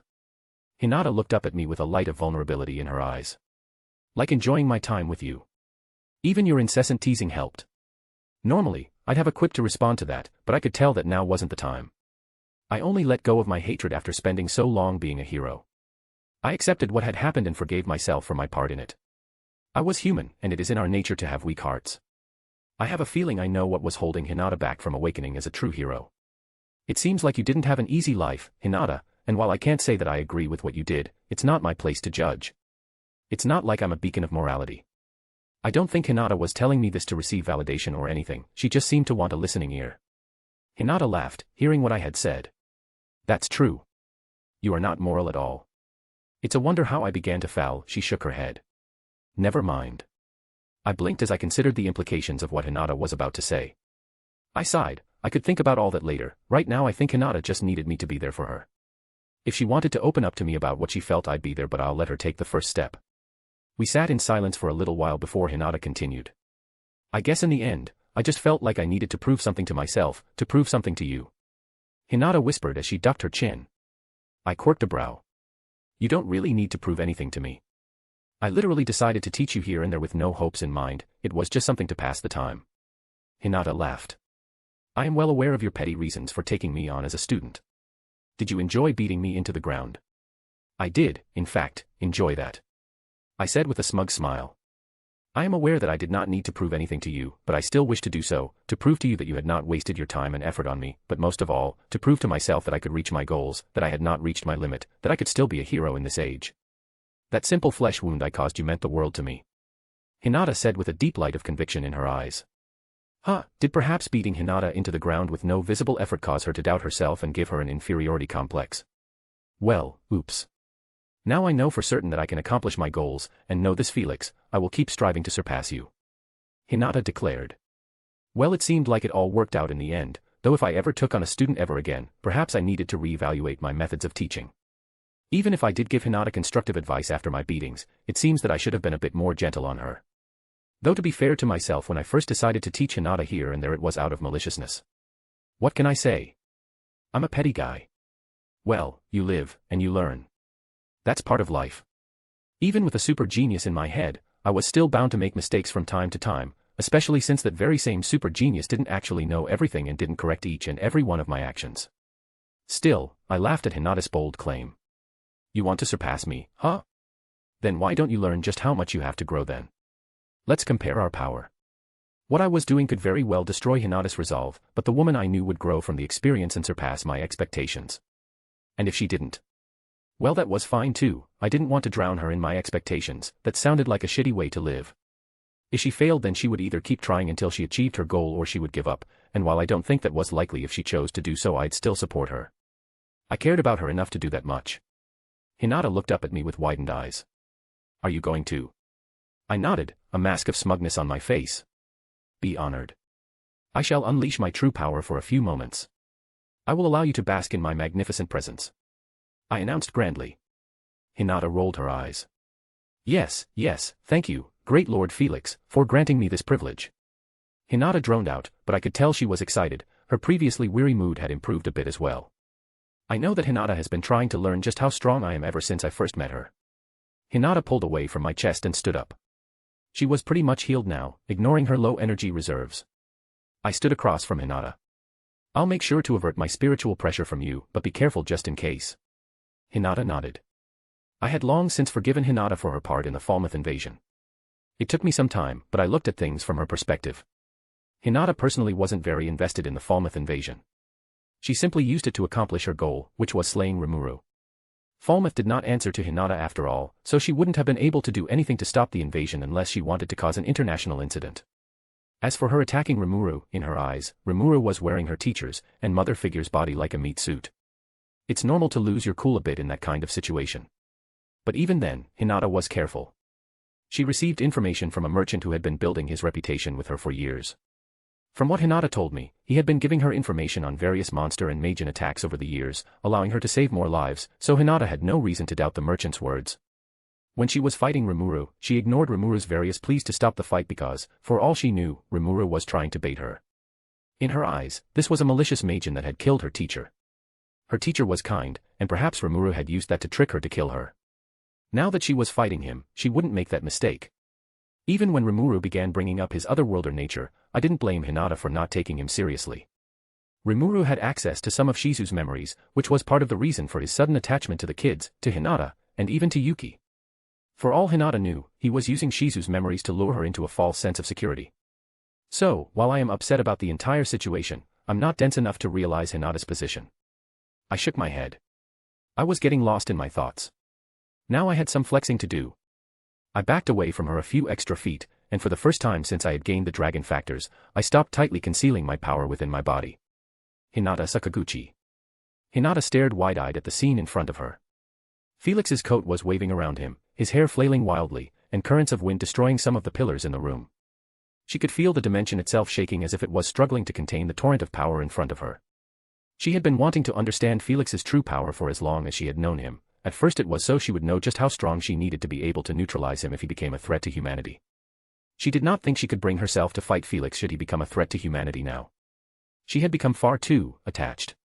She now wanted to understand Felix's true power so she knew just how far she had left to grow before she would catch up to him. She was growing distracted, so she focused back on Felix. The entire dimension was shaking as Felix was releasing a truly absurd amount of energy. The very same dimension that was created by the Fairy Queen Ramiris and powered by the Storm Dragon Veldora. Even if she used everything she had, she didn't think she could destabilize the dimension to this extent. His energy was so vast that she found herself comparing it to that of Veldora's. Felix had enough energy that the closest being she could match him with was a true dragon. She gritted her teeth as she realized just how far away she was from him. A bug was closer in strength to her than she was to Felix, and that was no lie. So this is the height of power, Felix. How wondrous. Felix had said that he was diverting his aura away from her, which he was, but even then, she could still feel the sheer intensity of his aura. It was overwhelming, overpowering, dominating. Space itself was warping under Felix's spiritual pressure. He wasn't even releasing his Demon Lord's haki. Hinata imagined that if Felix decided to release that as well into the mix, then even if his aura was purposefully diverted from her, she would likely fall unconscious and enter a coma, if not die altogether. She was a complete saint with centuries of combat experience, yet she knew from the bottom of her heart that she would be helpless against Felix's aura alone should he pressure her with it. Was she this far away from reaching him? Would she ever be able to reach him? Hinata ignored the doubts that had crept to the surface of her mind. Even after all she had experienced, she was only human. Part of being human was the doubts regular humans faced about themselves. She clenched her fists. No, she would not fail, not after all she had been through. She would continue to train and grow stronger until she became someone that Felix could rely on in his times of need, and more importantly until she became the hero she always wanted to be. She closed her eyes and spread her senses further towards Felix, attempting to truly understand just how powerful he was. One odd thing she noticed was that Felix's aura felt slightly like Veldora's had when she had sealed him. She could feel the hints of draconic power within his aura, but she brushed that off for now. She attempted to use her unique skill, Mathematician, to get a deeper analysis of his power. Much to her surprise, it seemed that her skill was no longer being blocked. She used one of Mathematician's sub-skills, Analytical Appraisal, to release waves that entered Felix and performed a full scan of his composition. She received the information and was further shocked. She was able to understand Felix's physical composition, the strength of his body, and the amount of Magicules in his body, which allowed her to assess his strength accurately. She used another one of Mathematician's sub-skills, Predictive Calculation, which allowed her to calculate something and predict the outcomes based on the calculations depending on her ability. It can be used to read her opponent's flow of power to prevent energy waste to a certain extent and predict the future of any actions or events with complex calculations. She had asked her skill what the odds were of her beating Felix as he was now, and the answer was 0%. Part of her was disappointed that even after thousands of years, she was still unable to even touch Felix if he was taking her seriously. Hinata knew that now that her skill was known to Felix, she would likely have a far more difficult time breaching his barriers. She got through to Felix on a fluke, but that did not take away from her achievement in her mind. Luck was an important part of combat. She had done something Chloe had never done, Luminous had never done. She had done something no human had done in the past. It didn't matter if she got lucky. Not to mention now she understood just how much Felix was holding back. To say Felix hadn't been using even a tenth of his power in their spar would not be an exaggeration. His physical strength alone would cause her issues, let alone the sheer quantity and quality of the energy within him. She had no idea how Felix had gotten so powerful in such a short period of time. He hadn't been in this world for even 5 years. When she first met him, she had been in this world for around 8 years, and she was far weaker than him at that point in time. Felix really was a cheater. What was it he had said before? Ah, yes, he needed to be nerfed. But she wasn't going to allow that to slow her down. Felix. She found herself speaking out. She didn't know if he could even hear her, but she continued nonetheless as her fists clenched hard enough to crush Diamond. You are more powerful than I possibly could have imagined. Only now do I realize how much you were holding back in our spar. She didn't take that personally. If he went all out, she wouldn't have stood a chance. In the end, it didn't matter if Felix went all out in their spar or not. She had managed to make progress. She managed to do something she previously thought impossible, and that was enough for her. It proved that her dreams and aspirations were not impossible to accomplish. They would just take time. Even now, I can sense your power growing, but know this, I will never stop trying to catch up. I will become someone you can rely on. I will become the hero you always thought I could be, of this I swear. She said unwaveringly. She felt as if she had reached enlightenment all over. She knew what the peak of this world looked like, and she would make it there no matter what. For she was Hinata Sakaguchi, and she had known defeat and grown all the stronger for it. Confirmed. Condition satisfied. The human Hinata Sakaguchi will begin evolving from a saint into a divine human. And then she blacked out. Veldora Tempest. As Veldora was reading the next chapter in his manga, he froze. The amount of power he was sensing was astronomical. He knew of barely anyone with that much potential power. Originally, it was just his sister Velzard, and then recently, he met Chloe, who had almost as much energy as he did, somehow. She wasn't quite at his level, but she was closer to him than anyone he had ever met excluding his sister, Velzard. But this wasn't either of those two. No, this power was familiar, it almost felt like his own, yet not his own. He felt hints of his own factor intermingled with his sister and elder brother's factor, but that wasn't all. The more dominant factor of the aura was one he had grown rather familiar with. Felix's spatial-oriented aura was hard to not recognize. He knew his best bud, Felix, was fighting with Hinata. He had sensed him show up when he was training Zijin. Once he was done, he popped by and took a look at the fight. Only Felix seemed to have noticed him, as Hinata was far too focused on the battle in front of her. Veldora watched for a couple of minutes before leaving, and he was impressed. As much as he hated to admit it, Hinata was showcasing some of the abilities the masked hero had shown when she had sealed him. Especially that weirdly annoying barrier that erased all emission attacks. He had already met Chloe and Hinata, and to say he was shocked when he learned that they were the masked hero would be an understatement. He couldn't believe that someone he saw as a child and the woman who he was able to casually slap around both grew to be able to seal him. Veldora could only blame the time skip Hinata and Chloe went through. It was a rule of anime and manga that whenever one went through a time skip, they would grow by leaps and bounds in power. If only he could experience a time skip of his own, he might finally be able to beat his sister for once. Hell, if he combined the time skip, the shonen training arc, the rival duel, and a whole burst of power of friendship, he might even reach the levels of his older brother. Veldora shook his head. He was getting distracted. All of a sudden, he noticed his manga shelf shaking. He panicked and quickly dashed to save it from collapsing over, and thankfully he was able to make it to the shelf in time. He looked around, and he noticed his entire room was shaking. He expanded his senses only to find that his entire floor was shaking. Just what was Felix doing? Why was he releasing so much power? His power was so vast that it was causing some of the other floors to shake. These floors were literal dimensions apart. Veldora breathed a sigh of relief as Felix withdrew his power after a few moments. That guy had gotten scary strong super quick, just what was it with everyone getting overpowered all of a sudden? Though Veldora did wonder why Felix's aura was reminiscent of his own, his sisters, and his brothers. Just what had Felix done to himself? Did some of his cool aura rub off on Felix? Did Felix maybe have a training montage that he was unaware of? Felix was already strong, and now he went through a training montage of his own. That's not fair. How was he supposed to slap weaklings around if they get time skips and training montages every week? Veldora. What was that? I had to eject all the adventurers from the dungeon since all the floors were being affected in some way. I didn't want them all to die since I don't know how the aura will affect my authority. Ramiris flew up to him with a panicked expression on her face. Ah, Remuru probably wouldn't like that. He lounged on his couch as he looked up at Ramiris. That was Felix. He answered. Ramiris' eyes widened. What? He sighed. Can't you check yourself? Felix somehow divided my floor in half and is using the other half to fight Hinata. Veldora could almost see a light bulb going off in Ramiris' head. Ah. Right, of course, I can. I was just testing you. Boomo.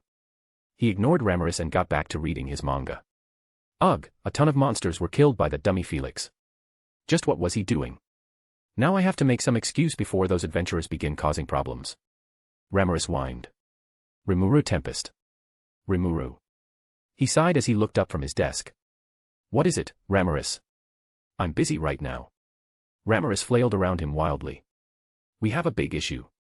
Like a super big issue. He sat up straight. What issue? Seeing as Ramiris was in charge of the dungeon, his mind immediately went there. Did something happen with the dungeon? Ramiris quickly nodded. It's all that dummy Felix's fault. He groaned. What did he do now? He had sensed Felix bypassing the spatial lock that was placed in Tempest's capital city, Remuru City, so he had known he was back for quite some time. One of Sui's subordinates reported that he had spotted him heading towards the dungeon, where Hinata was currently watching Veldora train Zijin, so Remuru didn't interrupt. Felix helped him get with Shuna. Now it was his turn to help his brother from another mother out. Once they returned from Luminous territory, he held a meeting with all of his executives. Chloe and Hinata were brought along as well since they were the main topic of the meeting. He had reintroduced them to everyone. Diablo seemed the most interested in the two of them. Veldora was also at the meeting and was being a sore loser about being sealed by Hinata. Hinata's taunts didn't make it any better. He always thought that Hinata was the cool beauty type, but her taunting had ruined that image. Remuru would just blame Felix. Felix probably infected Hinata with his Felixness, resulting in her losing her cool beauty attribute. Veldora made a comment saying that Chloe felt stronger than she had in the past, which got him thinking. Could Chloe have awakened after sealing Veldora? If so, that made Hinata and Chloe even more monstrous. To be capable of sealing Veldora before even awakening was crazy. Affirmative. Going by the Storm Dragon Veldora's analysis, this masked hero had awakened after sealing Veldora. Sheesh. Chloe had said she wanted to stay in Tempest, and he saw no reason to stop her, so he agreed. Now Chloe was meeting with her friends, and even though she was in her child form, Remuru doubted she would be able to reconnect with her friends to the same level they were at previously. Chloe was older than he could even imagine. He didn't think someone who had so many experiences would choose children as their company, but perhaps Chloe just wished to regain a piece of herself she had lost due to her curse. She wanted to relive the simple days when she just played around, and Remuru did not wish to deny her that. Though he would need to send Kenya to Elmesia soon, he had already agreed to allow Elmesia to mentor Kenya, and Felix had offered to take Kenya to Sorcerer's Dynasty Serion, so hopefully that would be done soon. Then Hinata planned on heading back to Ruberius to resume her duties as the leader of the 10 Great Saints, the head of the Emperor's Guards, and the chief of the Holy Knight Order. Hinata seriously had a lot on her plate. He shook his head.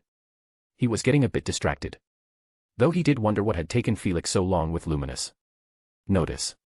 Raphael had detected that Luminous Valentine was sending Felix white half-lidded glances towards the end of the meeting. Her gaze also wandered to him on numerous occasions during the meeting. It is likely that she wished to procreate with Felix White. He froze stiff for a moment. That lucky bastard. While he was here, hard at work, Felix was banging a bombshell like Luminous. He wanted to cry tears of blood. Damn harem protagonist. Life really wasn't fair. Damn handsome bastard. Well, he did have Shuna, and she was great. Maybe he shouldn't complain. Phew, that was a close one. Knowing her damn intuition, she might have felt a disturbance in the force from that brief moment. Hopefully, that was enough to restore balance. He focused back on Ruberius. Felix was sparring with Hinata, according to Veldora. Ruberius informed him. That wasn't too odd. Felix had sparred with Hinata pretty often in the past, though calling those spars would be generous since it was mostly Felix slapping Hinata into the ground with minimal effort before telling Hinata where she made mistakes. Remuru sure as hell wouldn't want to learn under Felix. His ego would be far too bruised. He nodded to Ruberius. Did something go wrong in their spar? He asked with worry. Ruberius shook her head as she buzzed around him annoyingly. No, according to Veldora, they battled it out for 12 or so hours before Veldora sensed something amiss. Felix had released his aura all of a sudden, and boy is he strong. Remuru looked at her in confusion. I don't see what the issue is. Sure, it's a bit weird that he released his aura, but everyone gets the urge to do that sometimes, even Veldora. Though Felix said he had a fix to that issue. He took care of his aura by just constantly releasing his aura into his stomach. He assumed Felix did something similar. Ruberius shook her head. The issue isn't that he released his aura. It was the after effects of it. He managed to shake some of the lower floors, and his aura managed to leak through to other dimensions due to Felix's alignment with the space element, which killed off a lot of the monsters in the dungeon. Remuru's eyes widened. He what? Ruberius nodded. I know, right. I might need to go beat him up after this. Ruberius said as she began shadowboxing around him. I'd do it, but I'm going to be busy fixing up the dungeon, so it's up to you. Don't worry, I'll be cheering you on. Focus, Ruberius. You said that some monsters in the dungeon were killed from Felix's aura. He would process the fact that Felix's aura could affect other floors that were literal dimensions away. What the hell is that? That's not fair. Notice. It is estimated that even the storm dragon Veldora is incapable of such a thing. Raphael hypothesizes that Felix White's nature being closely aligned with space has caused his aura to have certain spatial effects, which allowed his aura to creep into the other floors. Well, at least that explained how Felix was able to affect the other floors. Ruberius nodded to his question. Yup. Lots and lots of monsters. It'll take some time for them to respawn from Veldora's aura, but on the plus side, some monsters spawned from Felix's own aura. He looked at Ruberius with interest. Monsters spawned from Felix's aura. What kinds of monsters? Felix had kids now. Would he have to make Felix pay child support? Did Tempest even have child support laws? Ruberius shrugged her shoulders. Don't know, I haven't gotten a good look yet, but I was able to tell that most of them had attributes aligning with space. Remuru nodded. That was probably another effect of Felix's aura. He sighed. Well, that's a silver lining, I guess. What about the adventurers? If Felix's aura managed to reach other floors, we should evacuate them just in case. He'd be giving Felix a good lecture for being so reckless later. He was running a business out here. He couldn't just have Felix messing that up. But as long as Felix realized his mistake and made sure to be careful in the future, he would forgive him, because that's what friends did. I had everyone in the dungeon teleported out for their safety. There's no telling what the effects of Felix's aura would have on those adventurers' psyche. Ruberius said. He nodded. It wasn't uncommon for humans and magians to lose themselves when exposed to the power of a being much greater than them. Veldora had said that sometimes some humans just broke down in front of him in the middle of his rampage, but perhaps that was because they just saw the storm dragon destroy everything they knew and loved. Veldora was not a good cookie back then. That's good, but I'm sure they're gonna be pretty upset about that. He mumbled. Have Beretta go down and make an announcement. We can say that Veldora and Felix were fighting, and the after effects of their battle had spread to the other floors, so for everyone's safety, they were evacuated. We can refund them the cost of entering the dungeon for today and cover the night at their inns for today. That would send a good message out to other countries as well. It would go to show that Felix was strong as well, and Felix was a known ally of Tempest. It would also further emphasize Veldora's strength since those adventurers would be talking. Perhaps it can even scare the Eastern Empire away for a little longer. Ruberius nodded. Got it, boss. Once Ruberius was gone, he sighed as he leaned back on his chair. Notice. Would the master like for Raphael to access the recordings of the dungeon? Ah, right, he could do that. Yeah, do that, show me their fight from beginning to end. Affirmative. Trainee. Everyone stay calm. We have everything under control. She announced to the adventurers who were forcefully ejected from the dungeon. Hey, what gives? I almost managed to defeat those stupid goblins. One adventurer yelled in protest. All of a sudden, she shivered as she looked back at the portal connecting to the dungeon. She couldn't feel anything due to the defenses that were built into the portal, but her instinct, which had been honed over centuries, told her that if she went in, she would die. All of a sudden, Beretta, one of Lady Remru's other subordinates, appeared next to her. "I have been ordered to make an announcement," Beretta said stoically. All the adventurers quieted down, each eager to hear an explanation. "I have received word from Lady Remru that Demon Lord Felix was battling the storm dragon Veldora." She heard many gasps from the crowd. Was he trying to conquer the dungeon? One adventurer yelled. Beretta ignored him. "It is due to this that you all were forcefully ejected from the dungeon today. I am sure that some of you on the higher floors felt it, but even dimensions away, their battle had the possibility of affecting the lower floors, so for everyone's safety the dungeon will be closed for the rest of the day. Everyone will be offered a refund, and the night will be covered for whichever inn you are currently staying at. We will begin working to make sure something like this never occurs again," Beretta informed everyone. "Hey! That's not fair. What about those of us who were in the middle of a big fight?" An adventurer protested. Beretta turned to the man. He was dressed in some fairly decent armor, rare grade according to trainee senses, and was equipped with a unique grade longsword that had one of Tempest's specialty cores in it. It seems he had gotten rather lucky with his floor loot. Beretta tilted their head in confusion. "Did you wish to remain in the dungeon and die to their aura then? Ordinarily, we shouldn't even need to compensate you as you knew the risks when you entered the dungeon. We have done this out of good faith and for all of your safety. If you all wish to die, the portal is open behind me." No one stepped forward. "Very well then. We thank you for your patience." "Hey! Who won the fight?" another adventurer asked. Beretta paused for a moment before answering. "It was a draw." And the crowd went wild. Remuru Tempest. He stared blankly ahead as he watched the stream. Thankfully, he didn't have to spend 12 hours watching it since Raphael could speed it up, and his thought acceleration allowed him to keep up. "Felix and Hinata have really improved, haven't they?" he voiced out. Affirmative. Was it just him, or did Raphael sound worried? Nah, he was probably just imagining things.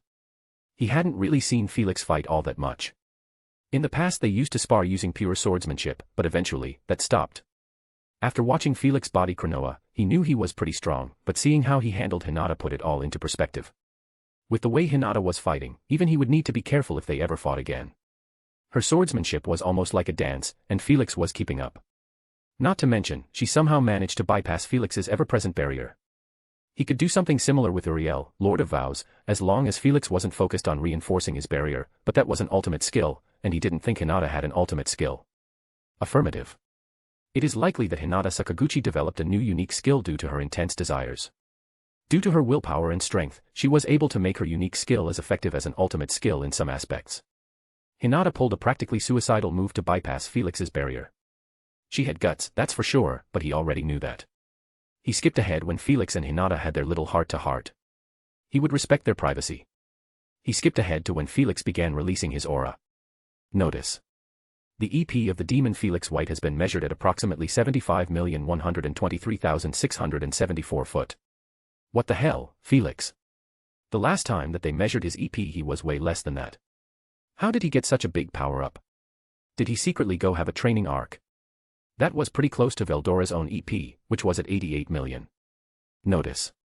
There is a possibility that Felix White traveled to another world. Since he returns to the moment after he left, there is a possibility that Felix White had left and trained for millennia to reach his current stage. Ah, that is a possibility, isn't it? He continued to watch as Hinata gave her shonen speech about promising to catch up to Felix before she fell unconscious, with Felix catching her before she hit the ground. What was that? Notice. It has been detected that the human Hinata Sakaguchi is undergoing an evolution. Wasn't she already a saint? Affirmative. She is evolving into a divine human. Just like Chloe. He asked in surprise. Affirmative. Seriously, what was it with everyone but him getting a power-up all of a sudden? Felix.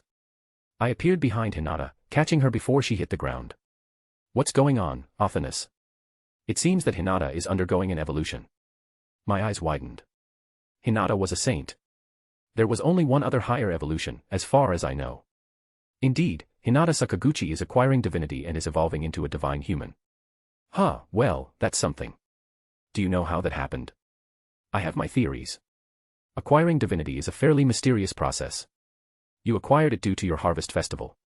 The same can be said for Remuru Tempest and likely Chloe Aubert as well. I always thought that awakening a demon lord seed and a hero's egg would be enough to acquire divinity so that matches my expectations. But there is obviously another way to get divinity, seeing as Midray has divinity, and now Hinata is undergoing an evolution to acquire it. It is possible that acquiring divinity is similar to reaching enlightenment. When one breaks through some kind of mental barrier in combination with a high level of willpower, it may be possible to evolve into a divine nature. Awakening as a true demon lord or true hero shares similar qualities to this. Well, that's as good a theory as any. Would you like for me to assist Hinata in her evolution? Sure, go for it. Very well, I will begin immediately. How long is she gonna be out? Approximately 24 hours. I guess I'll put her to rest then. I picked Hinata up in a princess carry and manipulated Veldora's floor to go back to normal. I watched as the floor shifted, reconnecting with its other half. The first thing I saw was Veldora lazing on one of the couches on his floor. His gaze immediately snapped to me. Felix. I nodded. Veldora, I see your spar with Zijin is over. Oh yeah, that was over a while ago. But enough about that, what was that? Why'd you release so much of your aura? You almost toppled over my manga. One of the greatest crimes possible. Veldora asked. I looked at him in confusion. What do you mean? Even if I split this floor into two smaller floors, they were still basically separate dimensions. How the hell did my aura manage to reach here? Veldora shrugged his shoulders. I don't know how it happened, but don't do that again. I don't think my heart could take seeing my precious Goku figure shaking and on the verge of collapse. Veldora said dramatically. I slowly nodded. Sure, sorry about that. I apologized. I was at fault here, so it was the least I owed Veldora. Veldora waved me off. It's not a big deal, I managed to save my collection before it could collapse. But Remuru is probably pretty upset with you. Some of your aura managed to leak to the lower floors, killing off a ton of the monsters. All the adventurers were evacuated just in case. My eyes widened hearing Veldora. Oops. Was I that powerful that my aura could actually pierce through the dungeon's dimensions? They were all intricately linked, but still that was pretty hard to believe, at least with my aura alone. I'm sure I could hollow purple through a few floors if I wanted to, but that was one of my highest output attacks. It may not be as impossible as you believe, Master. Upon running a further analysis, it seems that at some point your aura gained an intrinsic spatial property.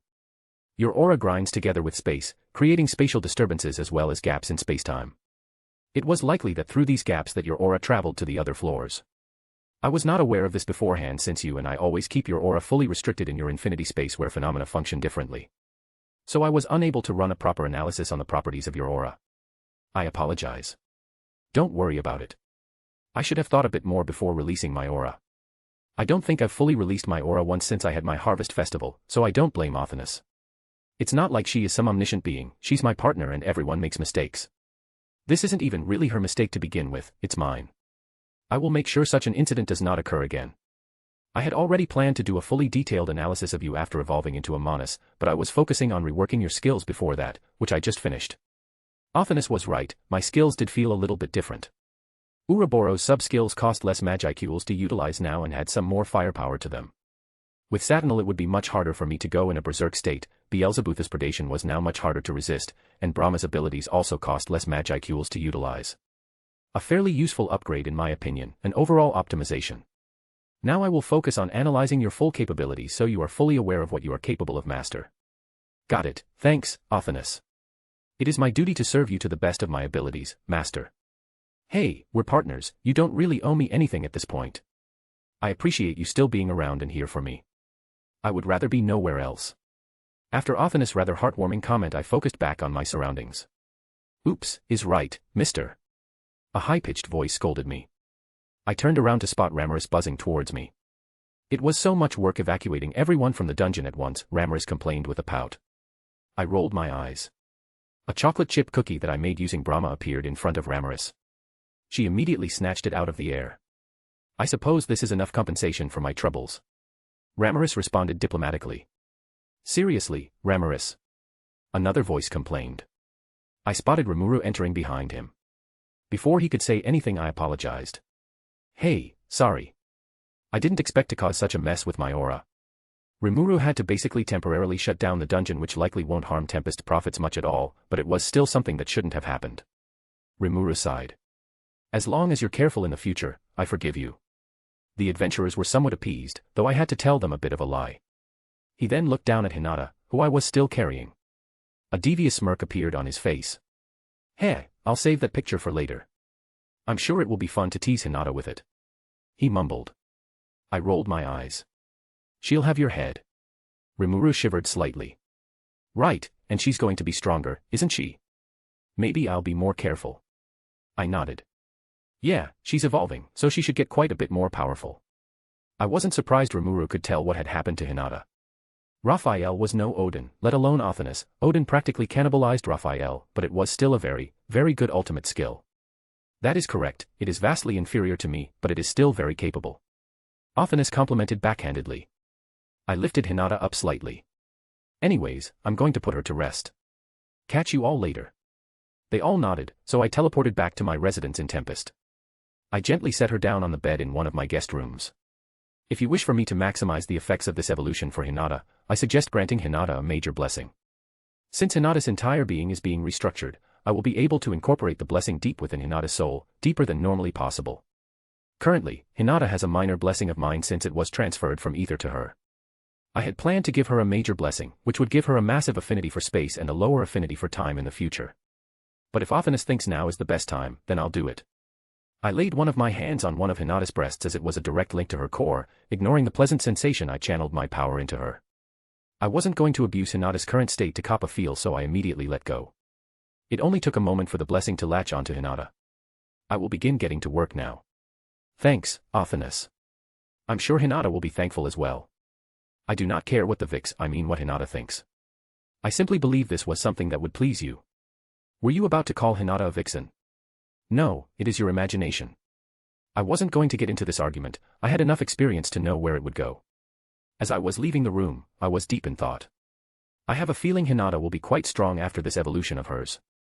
She'll likely be even stronger than Arcuade, Lalatina, and Megumin. I have done further analysis on the art Odin, Lord of Cursed Knowledge, created to remake an individual into a stronger form. And what did you find? I have optimized the ritual, reducing the soul requirement from 100,000 to 50,000. So souls are still needed, huh? Yes, I unfortunately could not remove that requirement as the ego and spirit of a soul are necessary. I'll need to find somewhere to acquire a lot of souls then, since I don't want to go and destroy a kingdom, even I'm not that bad. I have a suggestion. Guy Crimson owes you a favor, and in the ancient past, had caused the deaths of 2 kingdoms. It is likely that he still has all the souls in his possession. Ah, that's right, isn't it? Guy does owe me a favor. Well, that's an option then.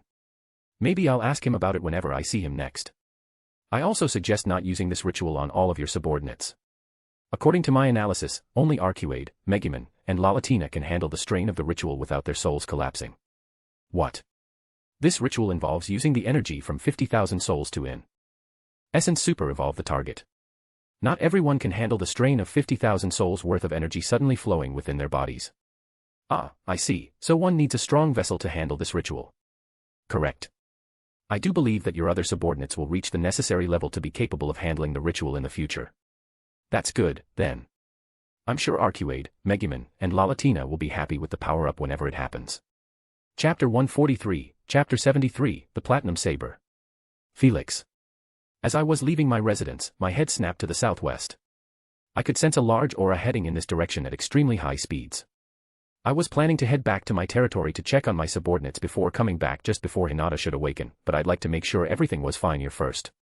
Remuru was my friend, so I'd back him up if he needed me to. I immediately teleported to the main gate of Remuru City. Remuru appeared right beside me, as did Chloe, who was in her older form. Chloe looked at me in confusion. I thought Hinata was with you, Felix, and I. She was, but she's currently evolving. What? Evolving? Chloe's eyes widened. That's never happened before. She mumbled. Hinata has never become a divine human before. Chloe shook her head. No, but she usually never lives long enough to become a divine human in the first place. This timeline is drastically different from the rest, so I suppose it makes sense.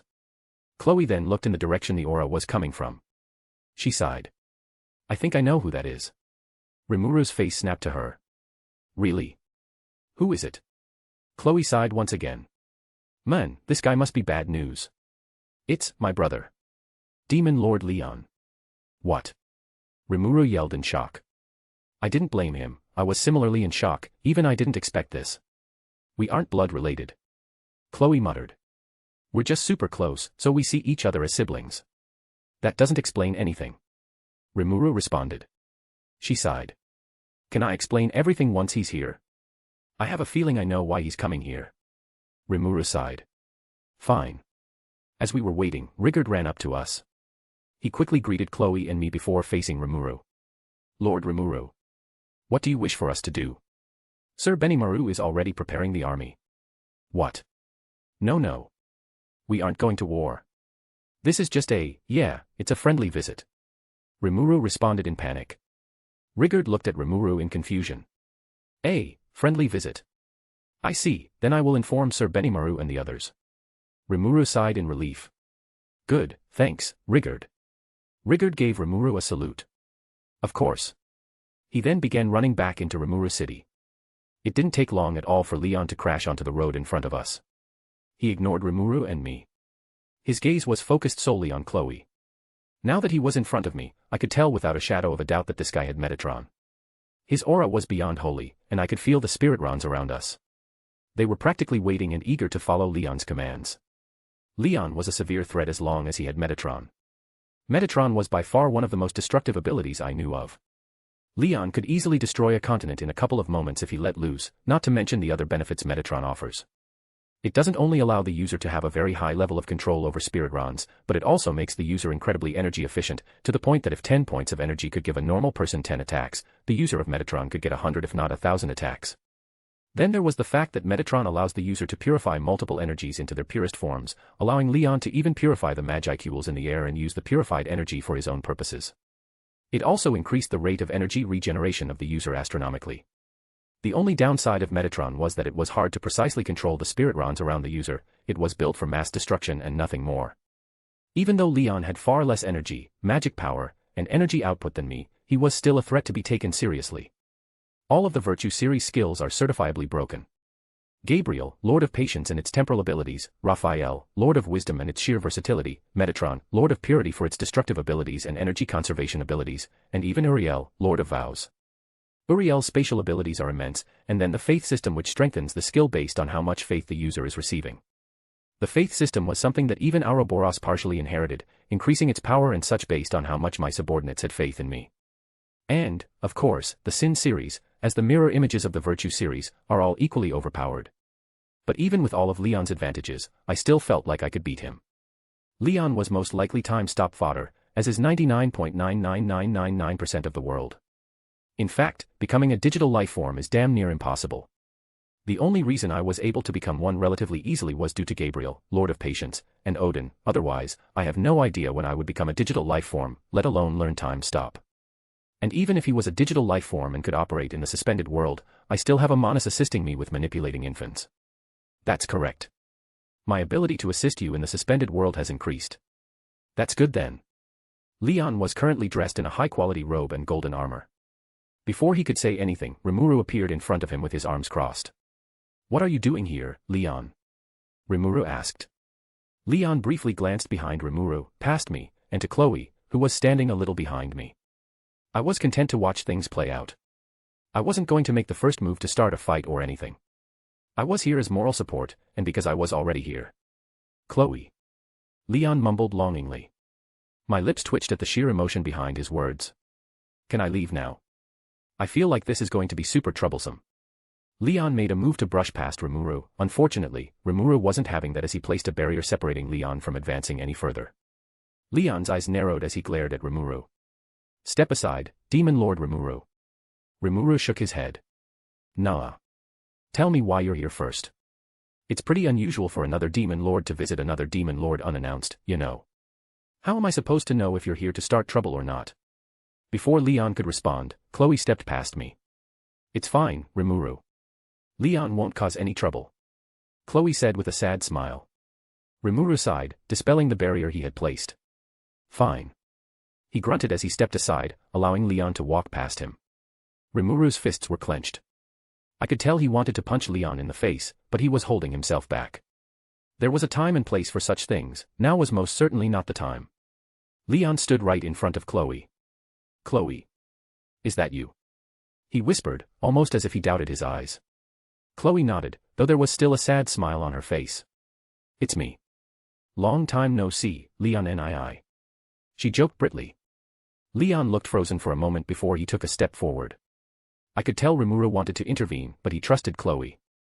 And if the worst came, she could also defend herself for long enough for everyone to dogpile on Leon. His arms spread and slowly wrapped around Chloe as he pulled her into a hug. From my angle, I could see Leon's facial features pretty well, although he was completely ignoring me. He looked relieved, so relieved, but he also looked rather heartbroken. You've grown. He mumbled. I have. Chloe responded simply, though I could tell she was hiding a lot of her current feelings. Slowly, Leon took a few steps back. He looked Chloe up and down as his fists clenched. It was worth it. I found you. He whispered, though all of us could hear Leon.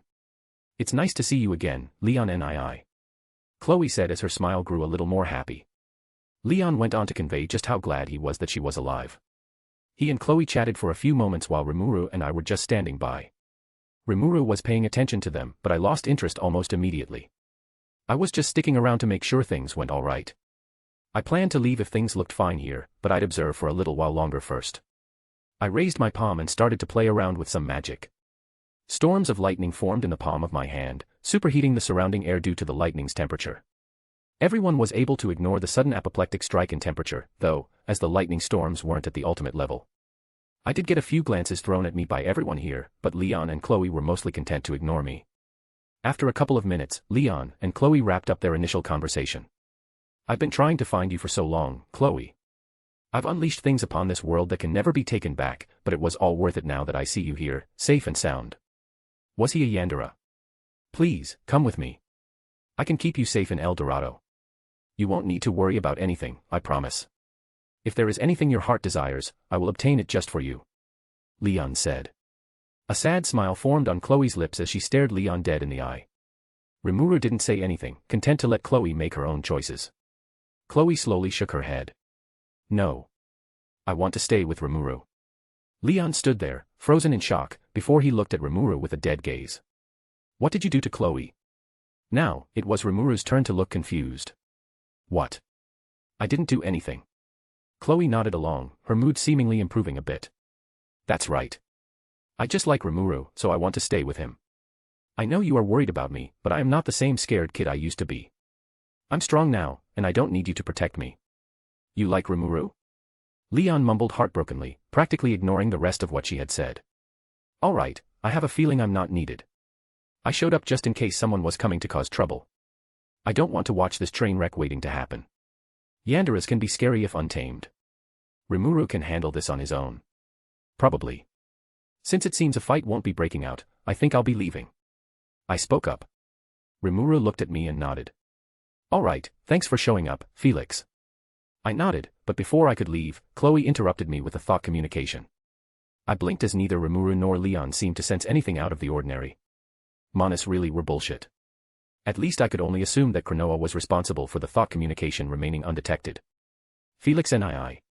Do you have a moment? Chloe asked. The conversation would take place in a literal nanosecond. I had a nanosecond to spare. I looked at her curiously. I still didn't really trust Chloe all that much. She's been around for a long, long time, more than long enough for a person to change.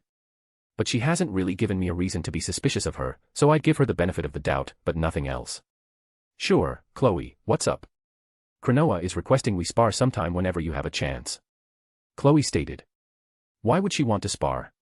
I have a lot of power at my disposal, but neither she nor I know how to properly wield it. She had said that you are powerful enough to survive a serious sparring session in which we can go all out and train our powers. Chloe said with confidence. Ah, so she wants to use me as a practice dummy. Well, she has another thing coming if she thinks she's going to have an easy time with me. But a spar like that would be fun and useful. I can scope out some more of Chloe and Cronoa's capabilities that way. Still, the fact that Chloe is having trouble controlling her power with a Monas is pretty weird. As I said earlier, Cronoa is not a Monas born from a skill, but from negative emotions. It is due to this that she lacks many of the capabilities I am intrinsically capable of. Yeah, I know, Othinus, it's just weird imagining a powerful being like a Monas struggling with something like that. That might not be fair of me to think since even I struggle to control my power, but Othinus has set the bar pretty high for what I expect from a Monas. I am simply superior. No need to be so smug. Humph. I focused back on Chloe. Sure, I don't mind. I think I'm pretty free for a while, so perhaps we can spar whenever we get the chance.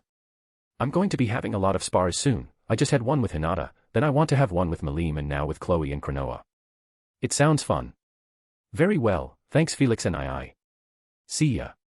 I said with a final wave as I extended my demonic wings behind me, flying deeper into Tempest. I'll head back to Azeroth soon enough, but I wanted to grab a quick bite to eat. Siko had not been having a very fun last few days. Her days were filled with pain and exhaustion ever since Felix-sama had left her and his other direct subordinates had begun training. Everyone was eager to become stronger to be more useful to Felix-sama. She had been training against Megumin primarily, though Serion was also present, and Ingvild joined in with Glenda following soon after Ingvild. Arcuade and Lalatina were training with each other. Raiden trained with Midray and Kurumi, while Sukuna had been rotating training groups, but he primarily stuck with Arcuade and Lalatina, though he always got slapped around. However, Sukuna still continued to attempt to join Arcuade and Lalatina in their spars, which seemed to have won him their approval, so they began giving him some advice, and eventually, Arcuade ordered Moss to be his training partner. Moss may not have been a primordial, but he was the strongest in the demon realm under the primordials once upon a time. He would still retain that title if it weren't for Felix-sama, so Moss was no weakling. His combat experience alone made him monstrous.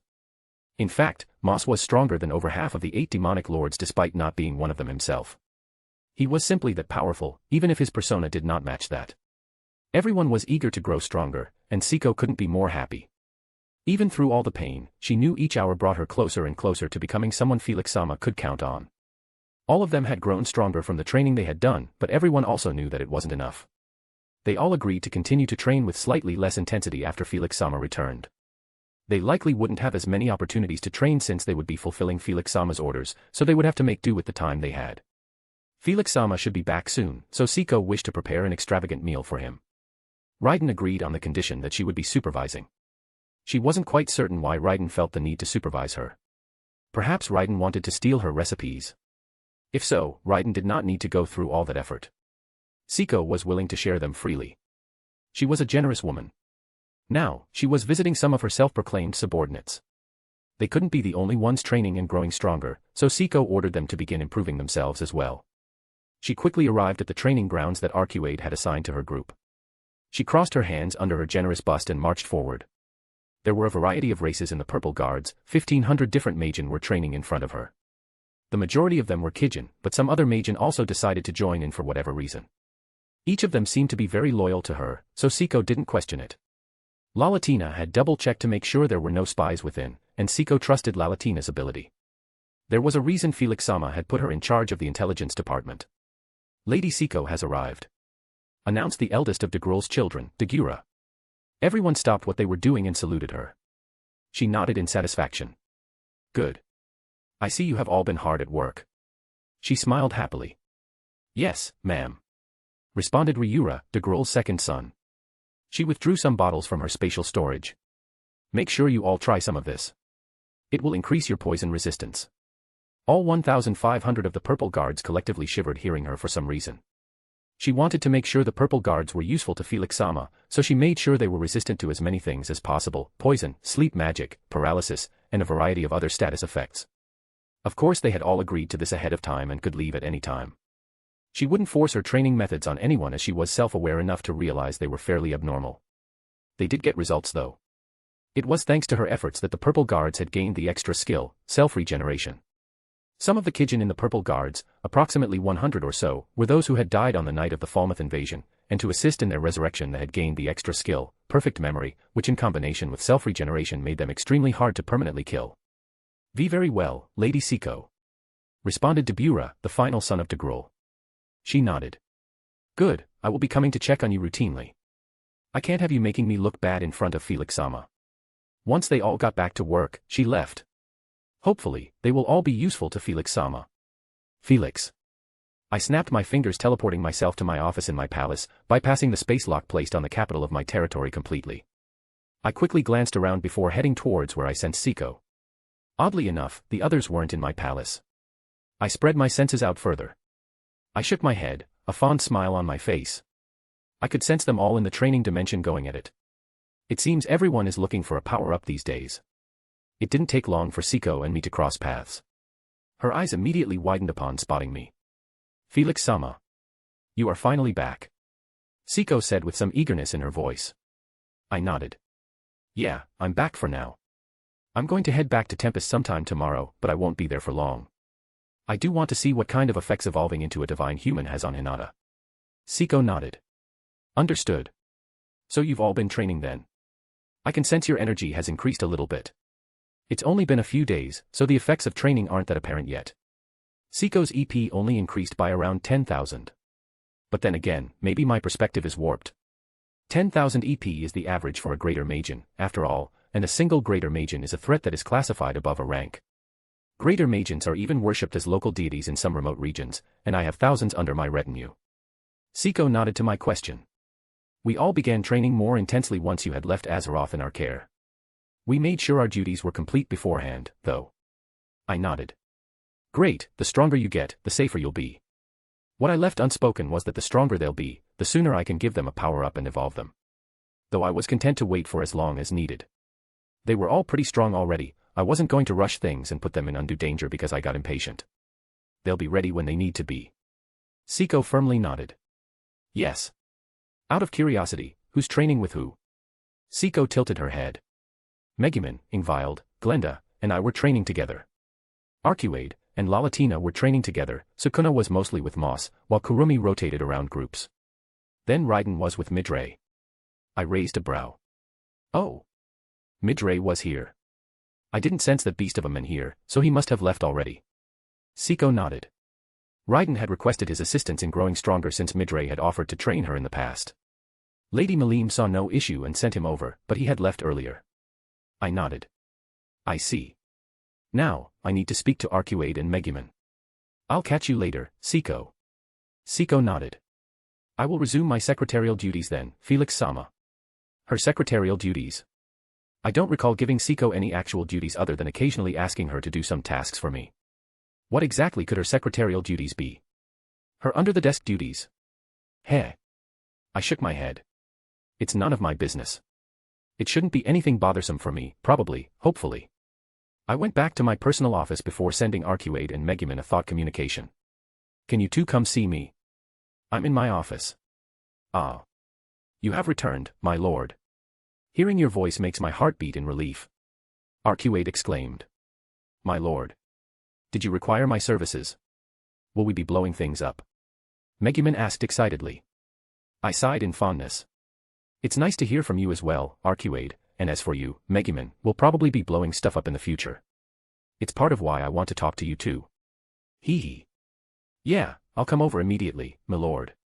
Megumin said with enthusiasm. Very well, my lord, I am currently with Lalatina, I shall come to your location immediately. Responded Arcuade. You're with Lalatina, you say? Bring her with you too, then. Lalatina is the head of my intelligence department. I should tell her about what's going to happen in the future too. Very well, my lord, Lalatina seems quite excited to see you. Of course she is. Anyways, I'll see you soon. Once that was done, I sat back in my chair and admired the lifelike paintings on my walls while I waited. Not even a moment later, I heard a knock on the door. Come in. I called out. The door opened, and in came Arcuade, followed by Megumin and Lalatina. All three of them immediately kneeled upon seeing me. My lord. My lord. Master. I sighed. It's nice to see you three in person, but get up. These three can really be a bit too subservient. I guess it's just in their nature as demons. Demons are very obsessive about fulfilling the contracts they make, and becoming my subordinate can be considered a contract of sorts. All three of them stood up immediately. I snapped my fingers, creating 3 seats with Brahma. I decided to be a bit fancy and made the seats out of Magi steel. Practically all kingdoms would cry at seeing such a precious resource wasted. The three didn't even bat their eyes at the sudden appearance of the Magi steel seats. I could sense that each of their energy reserves had also increased a little bit. Arcuade gained approximately 17,000 EP, Lalatina gained about 16,000 EP, and Megumin gained around 11,000 EP, which makes sense since she was sparring with Siko, Serion, Glenda, and Ingvild, beings weaker than her, whereas Arcuade and Lalatina were sparring with each other. Once they were all sat down, I began speaking. I called you three here to inform you of something that has a very high chance of occurring in the future. All three of them sat up straight, sensing that this was serious. In the future, the Eastern Empire will likely invade Tempest, and they may invade Azeroth too. Arcuade's smile widened. Those fools again. It seems the lesson I taught them last time was not enough. I was well aware of the Lakeshore Dyed Scarlet incident. Arcuade headed out for the Eastern Empire. Megumin was also smiling. Hee, the Eastern Empire. That sounds fun. I'm sure she's imagining blowing shit up. That girl loves her nuclear magic way too much. Though I can see why she enjoys nuclear magic, causing massive explosions is pretty cool. Lalatina looked far less bloodthirsty and more focused. She may be the most degenerate out of the three, but she was also very focused on her job and had no personal stake in the Eastern Empire. The Eastern Empire? I've heard they have some strong people, hopefully they can serve as good entertainment. Maybe after killing them, Master will praise me. Lalatina mumbled. Never mind. Seeing as I expect the Eastern Empire to invade at some point, I want you to send some reinforcements to Sofia. Sofia was stationed at the outpost right next to the single pathway that connected the Eastern Empire to Azeroth. As you wish, my lord. Arcuade said while looking at Megumin. Megumin looked thoughtful for a moment before nodding. I can send some of the more talented troops there. They have made a bit more progress than the rest of the bunch, so they should be ready. I nodded. Good. I turned to Lalatina, who was still in her own head. Lalatina. I called out. Lalatina's eyes snapped to awareness. Ah. I apologize for getting distracted, Master. Feel free to punish me. I sighed. Maybe later. A punishment might as well be a reward for that girl, though it will probably be pretty enjoyable to test out Lover on Lalatina. I want you to try and gather as much information as possible, send some spies into the Eastern Empire, but be careful and make sure the spies don't have any knowledge of the inner workings of Azeroth. Lalatina was a surprisingly competent spy master. She had divisions of spies under her, a branch of them were those she picked up off the street. They were led to believe that they had been recruited by another kingdom and then trained to the point that they were sufficient spies. Lalatina would use these spies when she thought the probability of them getting caught was high, as they would have no useful information to give. Lalatina nodded. As you wish, Master. Hopefully, Lalatina can pick up some useful information. Chloe wasn't aware of the inner workings of the Eastern Empire more than I already was. The Eastern Empire, by nature, is a conquering empire. Their desire for expansion is well known by the world. The Eastern Empire has many vassal states that used to be independent kingdoms of their own before being conquered and relegated to mere vassal states. Along with that, the Eastern Empire is tyrannical. They would demand the surrender of the kingdom they were invading, and if the kingdom refused, they would crush it beneath their feet. No amount of pleading or discussions would change that. If one rejects the East's initial offer for surrender, they are destroyed. No sole human kingdom is capable of handling the sheer might the Eastern Empire commands. They have a powerful army, and seem to have made some progress into magi tech.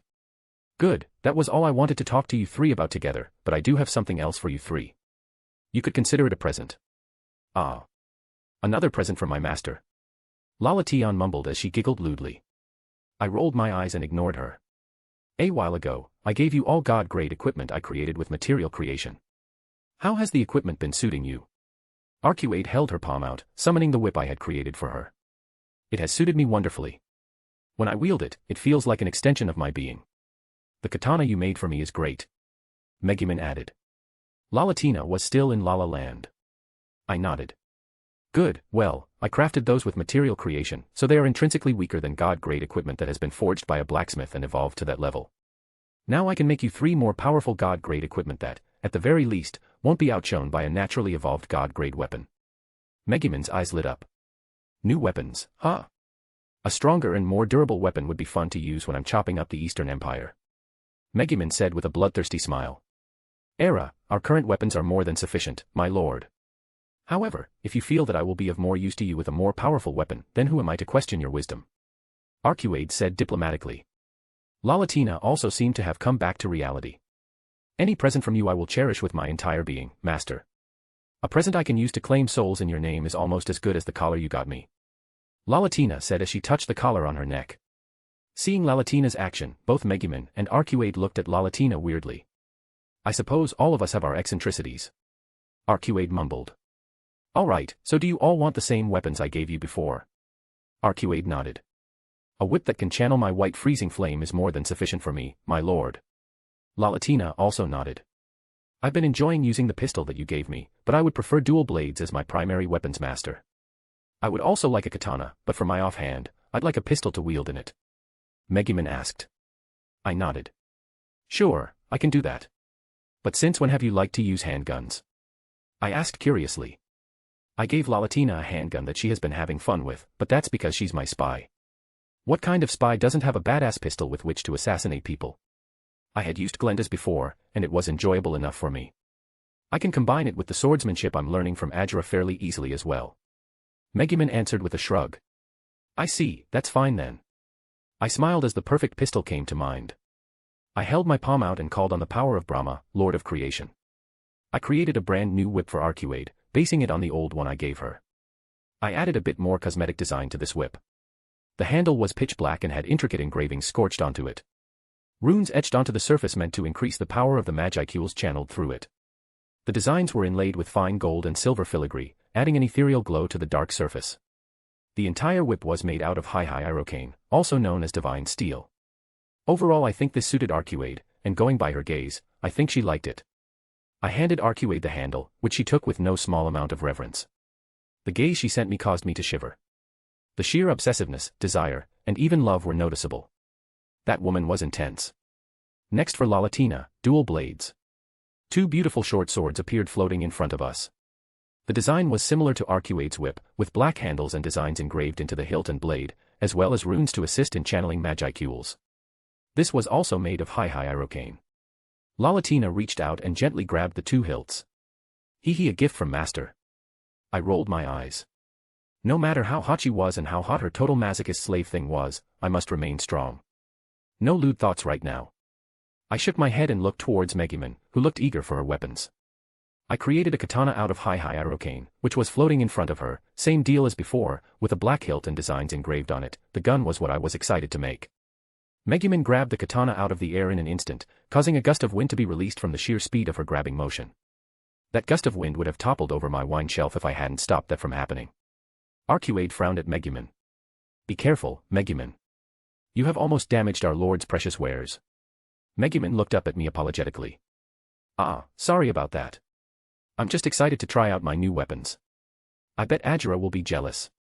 She giggled. I waved her off. It's fine, no harm done. I closed my eyes, activating thought acceleration as I pictured the pistol in my mind, adjusting and refining the details to create a weapon that was both aesthetically pleasing and capable of channeling Magicules. The more I changed and created, the more excited I got. Who knew creating original weapons with this much detail could be enjoyable? Once I was satisfied with the design, I began materializing it in the real world. The hilt came first. The entire thing was made from high Irocane, but the thing about high Irocane was that it could take on the texture of any other material, so I had some creative liberty with it. The hilt looked as if it was made from a blackened alloy. It had an intricate lattice of runic symbols etched into its surface, each symbol designed to optimize the flow of Magicules. The grip was wrapped in smooth, dark leather, providing a firm but comfortable hold. Next, the frame of the pistol formed. Sleek and elegant, the metallic surface gleamed with a deep, obsidian sheen. It was adorned with subtle, silver filigree.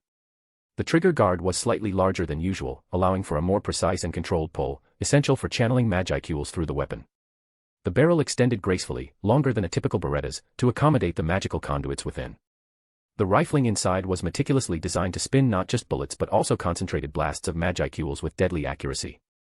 Along the top of the barrel, a thin line of runes glowed faintly, each one a key component in the weapon's magical amplification system that increased the magic power of the bullets further. Finally, the slide and sights took shape.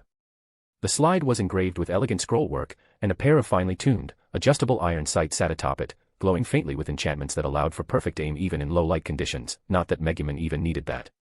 The muzzle was subtly flared, ensuring a seamless transition for both physical bullets and magical projectiles. Now this was a true masterpiece that I was proud of creating. Though in function, it was no less than any of the other weapons I had just created, I simply put a bit more cosmetic detail into this. It was modeled after a Beretta 92 FS, a classic pistol that has a history of being used in wars back on Earth. Whoa! I heard Megumin exclaim. That looks awesome. Arcuade nodded. Indeed, it is a fine instrument of death. I do prefer my whip, but such a weapon would be more than suitable for any. Arcuade then shifted her gaze from the weapon to me. Truly masterful work, my lord, as expected of your greatness. She said with obsession and love clouding her eyes. I shivered slightly at that look once again. Damn, that was hot. Ooh. What a wonderful present, master. I'm sure Megumin will slay many in your name with it. Lalatina laughed. Megumin nodded as she gazed at me with a different look than she usually did. Thank you for this gift, my lord, I will use it well. She said as I floated the pistol towards her. She gently placed her hand over the grip and began looking at it from all angles. I'm glad you liked it. I had fun making it.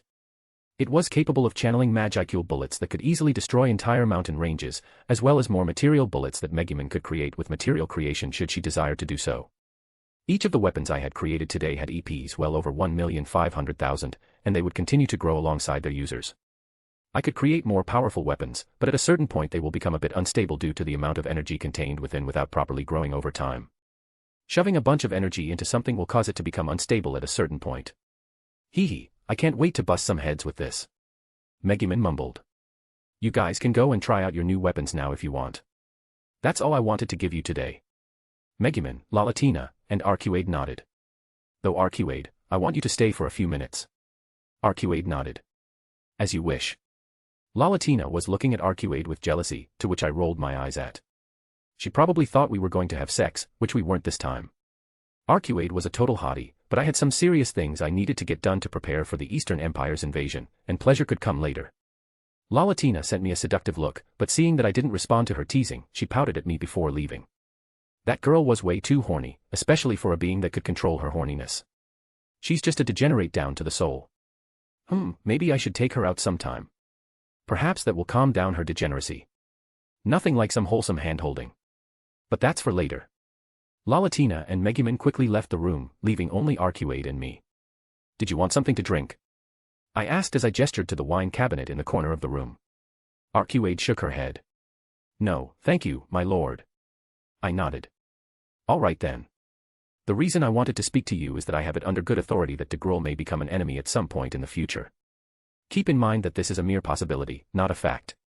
I emphasized. I was sharing this with Arcuade since she was in charge of my kingdom as a whole. It was best if she began making preparations ahead of time. Arcuade raised an eyebrow. The Titan. He is a powerful foe to face, but I believe that you would come out on top in a battle. I shrugged my shoulders. Perhaps, but the goal is to not have to fight in the first place. Arcuade nodded. That is admirable of you, my lord, but sometimes you may not have a choice but to show your enemies the foolishness of challenging you. I'm not denying that. However, in this case, we can actually hopefully make sure Degrul is not an enemy, and perhaps even an ally. It may just have been me, but personally, I didn't want to face a 40 million EP giant that was once the counterforce of this world. No matter how strong I am, underestimating these beings who have been around for a really damn long time is just idiotic. Who knows what they could have picked up over the years? I will make sure you are not caught off guard, master. Thanks, Othinus, I'll be counting on you then. I see. If you believe it is possible to turn a piece of the Mad Titan into an ally, then I shall assist you with all my power. Huh, so even Arcuade knows about Degrul's identity as a fragment of the Mad Titan. Well, she is super old, so that isn't too surprising. Good, I'll be needing your help in this since politics isn't my area of expertise. Arcuade nodded. Of course. From what I understand, one of the reasons Degrul may become an enemy in the future is due to his lands. Due to the fight between Malim and Guy that took place over that land, the land itself has lost its fertility. Thanks to this, his people are barely surviving since most of them need sustenance to function and survive. Arcuade nodded. I can see the problem in that. The fact that they have managed to survive for so long is only a testament to Degrul's abilities then. Yeah, he seems to care for his people a great deal. That was something I could admire about him. From the tales I heard, the Mad Titan was exactly that, mad. He caused destruction and death with every footstep and sought to put the entire world under his thumb. It's quite odd how Degrul is so different from his complete self. I guess change is possible even for immortal beings. My idea was to use our vast spatial capabilities to assist them. We have farms all around my territory producing more than enough food and other resources thanks to you, Arcuade. We had resources in excess, but none went to waste since we could store it and preserve its current state so it never went bad. I could easily make a magic circle that allows for mass transportation of both people and goods, one that was powered by absorbing the magicules in the environment itself, so it is basically self-sufficient. Arcuade nodded. Indeed, I had ordered for the creation of more farms in order to stockpile food and other rations in the case that we need them. But they can also be used to assist Degrul, I suppose. I nodded. Right, of course, we won't be doing any of this for free. We are a kingdom, after all. Just come up with a deal that you feel is beneficial for us.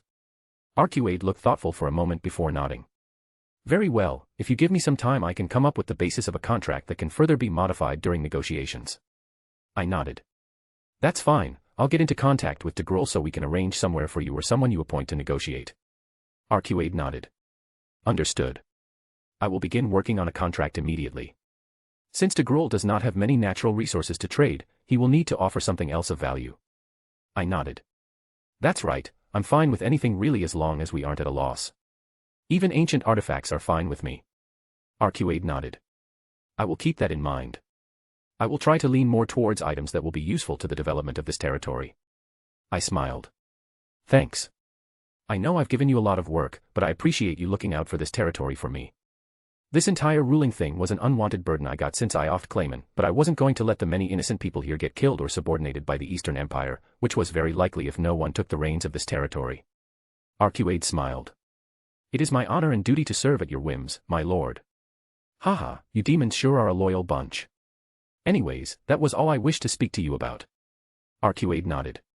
You are not in need of my other services? She asked as a blush crept up on her face. The image of Arcuade's curvy, lewd, and seductive nude body appeared in my mind before I focused. Not this time. I still have some more people to see. I would not give in.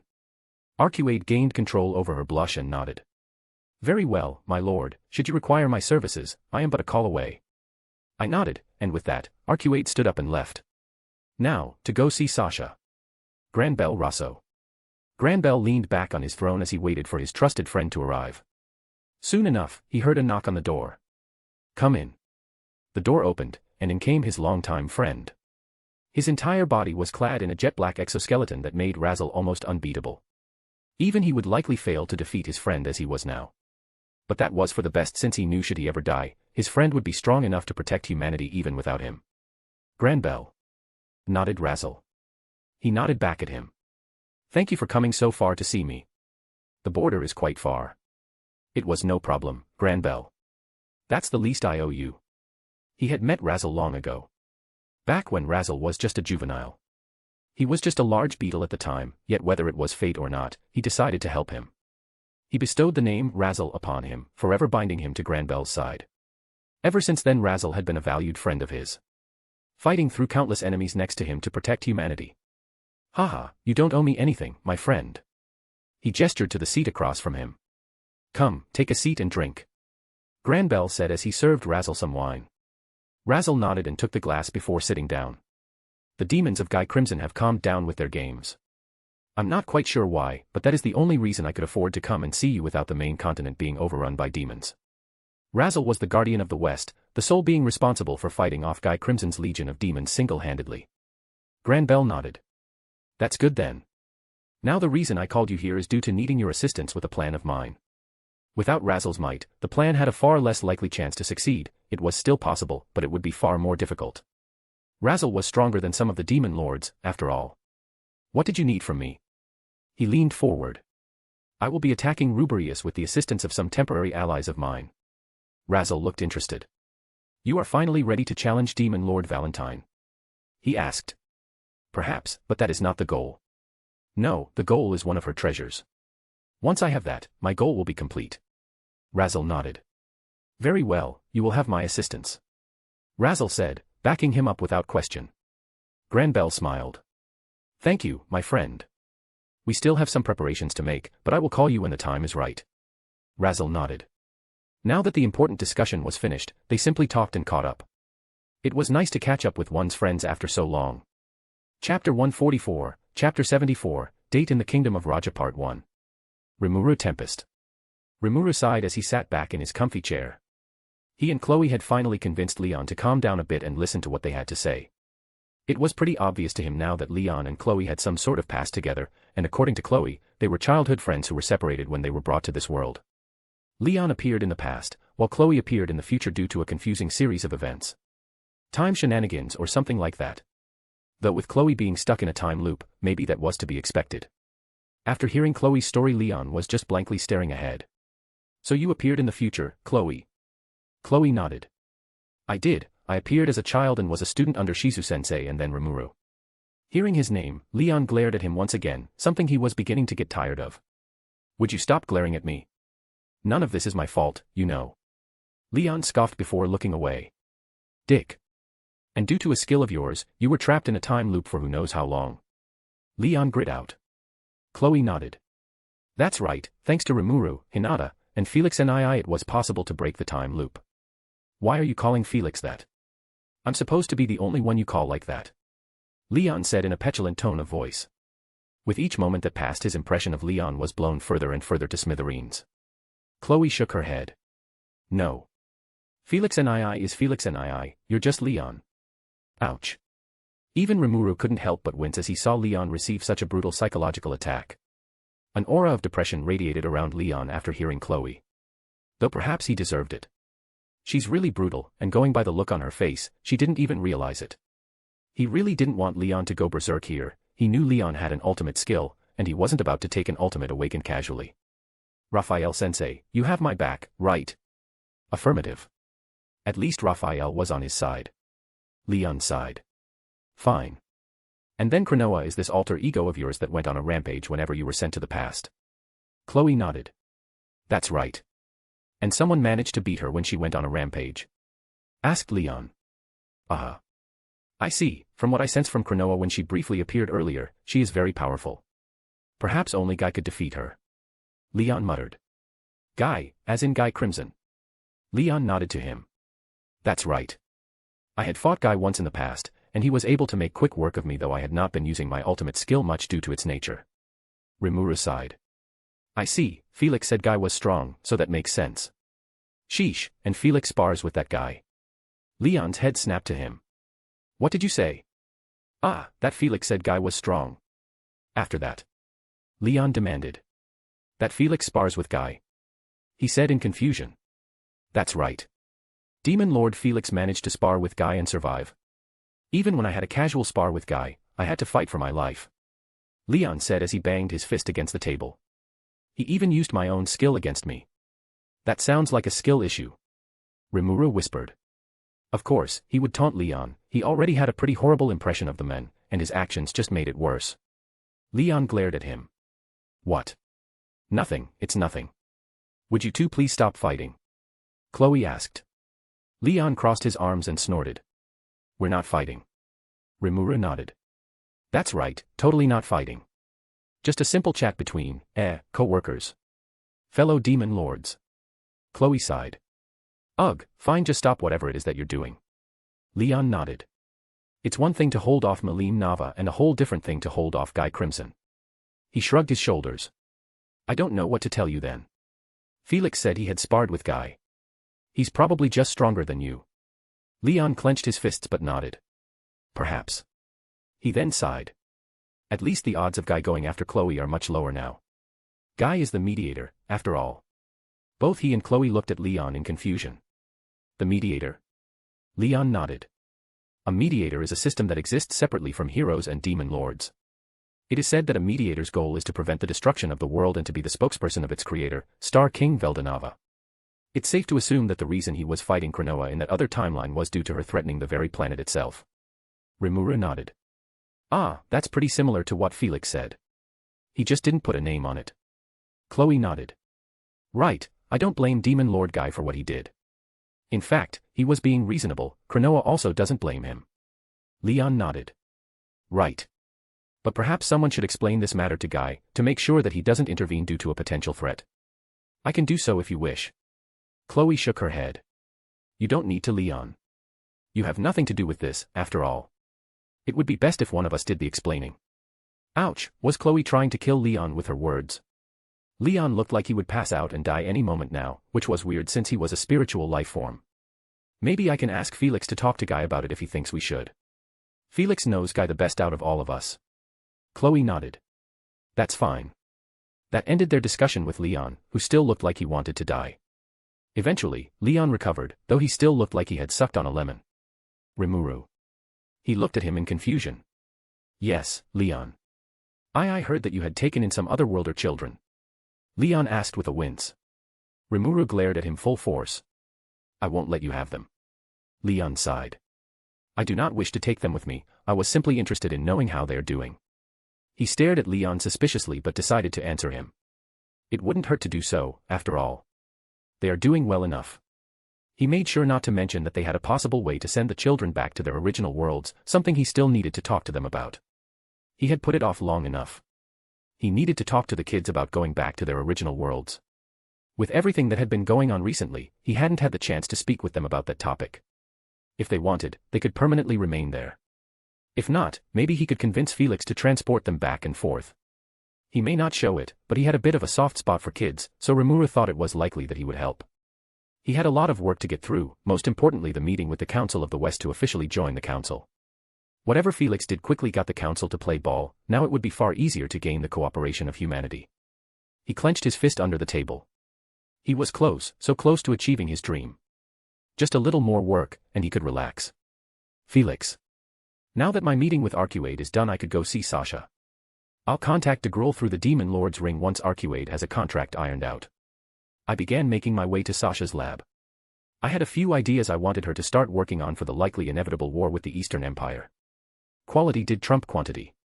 Yes, if the Eastern Empire only sent some basic military force to my territory, then I can just have one of my subordinates deal with that, but if they send anyone truly powerful, then my subordinates may have their hands a bit full with that. In that case, I can always take action and wipe out the threat, but in case the Eastern Empire also has a plan for me and I get held up, then it will be up to my army to deal with the Eastern Empire's main forces. So, anything I can do to up their chances, I'll do. In the end, I didn't have enough information on the Eastern Empire, so I needed to plan for as many possibilities as possible, and my meeting with Sasha was just part of that. I nodded to the bowing maids I passed by. I sensed that they had each gotten a little stronger. It's good that Raiden hasn't been slacking on her duties as my head maid. Having another competent force under me can only be more helpful with the incoming war on the horizon. My battle maids will likely be participating in this war if things go my way. The Eastern Empire has no idea what they have coming. It seems that in order to properly connect to Hinata and assist her with her evolution, I will need to form a soul corridor between her and you, Master. There already exists a soul connection between you two due to the bond you have formed, but that connection is not sufficient enough. I see, then do what you need to do. I don't mind having a soul corridor with Hinata. Very well then. It didn't take me long to reach Sasha's laboratory. I knocked on the door, and a moment later, I heard something clang against the ground. "See, come in," Sasha yelled. I opened the door and saw Sasha picking up a metal vase. "Ah. Lord Felix, welcome. Sorry, it's a bit messy," Sasha said as she nervously rubbed the back of her head. "It's fine. This is your lab to make use of. I don't mind a mess." My gaze wandered to the back of the lab, where I saw the golem that Sasha had been working on. There had been some changes in the design, but it was still pretty easy to see that it was modeled after Cell from Dragon Ball Z. I do wonder what she will be able to do with this golem. The art of creating golems is hilariously underdeveloped in this world. People only used the basics for construction from time to time, and the few that used golems for combat didn't really develop the art all that much. They just made use of what has been used in the past. Alice seems to be specializing in golem creation. Perhaps she'll be able to bring some much-needed advancement to the field once she gets older. However, if she continues with the same personality, maybe some massive teddy bear murder robots are bound to terrorize her enemies in the future. Her poor enemies are bound to get destroyed by cute yet deadly golems. I looked around the lab. There were random metal arms placed on desks, potions lying around, and magic stones on the floor. She seriously wasn't joking when she called this room a mess. Sasha straightened out her lab coat as she smiled at me. "I was just planning to request a meeting with you, Lord Felix, so this is quite convenient." I raised a brow. "Is that so? Then we can talk about what you want to do after. I have something important I want you to begin working on." "Ooh, an assignment, huh? I'll admit it's taken you a lot longer than I thought for you to actually tell me to work on something." I shrugged my shoulders. What can I say? I know that restricting your creative freedom will only hurt me in the long run. I'm glad then. I've had a lot of fun working here so far. So many interesting magics I've been learning about from the library. Ah, that's right. I did create a magic library filled with the super basics, didn't I? It was meant primarily for military use. It was basically just a large building filled with bookshelves and books. It allowed those in the military to experiment with different schools of magic, finding whatever one they were good at and then exchanging for higher tier knowledge from the reward center with points. Sasha then straightened her back. "So, what did you want me to begin working on?" "There are a few things. Be aware that I'm not an inventor like you, so I'm not sure if these ideas of mine are possible, so if you can't do it, that's fine. They are more than possible. In fact, I could quickly create a blueprint for all of your ideas if you wish, Master. I'll let Sasha attempt to make something. If she can't, then I'll give her the blueprints. Who knows? She might surprise us with something we might never have tried." "Very well. I didn't want to limit the creative potential of my subordinates by limiting them. Right now, we should still have some time until the Eastern Empire's invasion. If Sasha can't come up with something functional in time, then I can just give her a blueprint for mass production.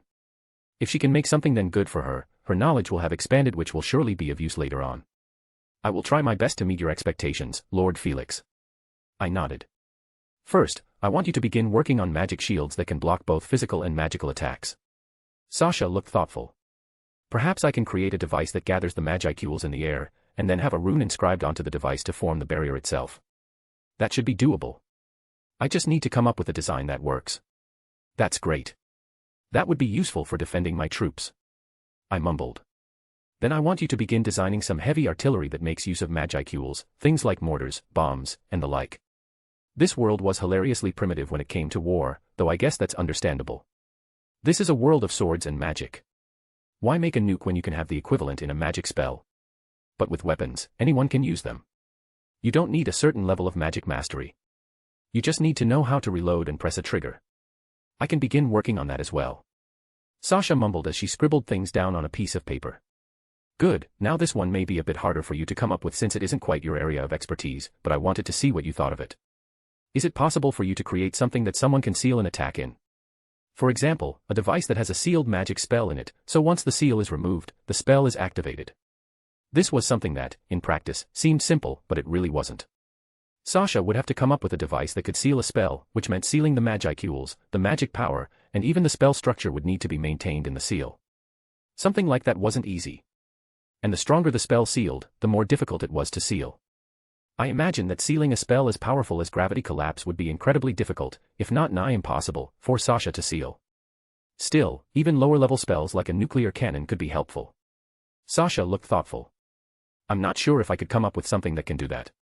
Something like that would involve multiple schools of magic like enchantment, runes, sealing, and some others. I can make an attempt, but I won't promise you results on that. I nodded. That's fine. I just want to see what you come up with. In the worst case, I can do something like that myself with Othanus's help. Indeed, it should be possible for us to come up with something that can do what you have in mind, Master. Excellent. That was all I wanted you to begin working on for now. Now, what did you want to talk about? Sasha nervously shifted. Before that, may I ask why you need all of these items? They are all weapons for war.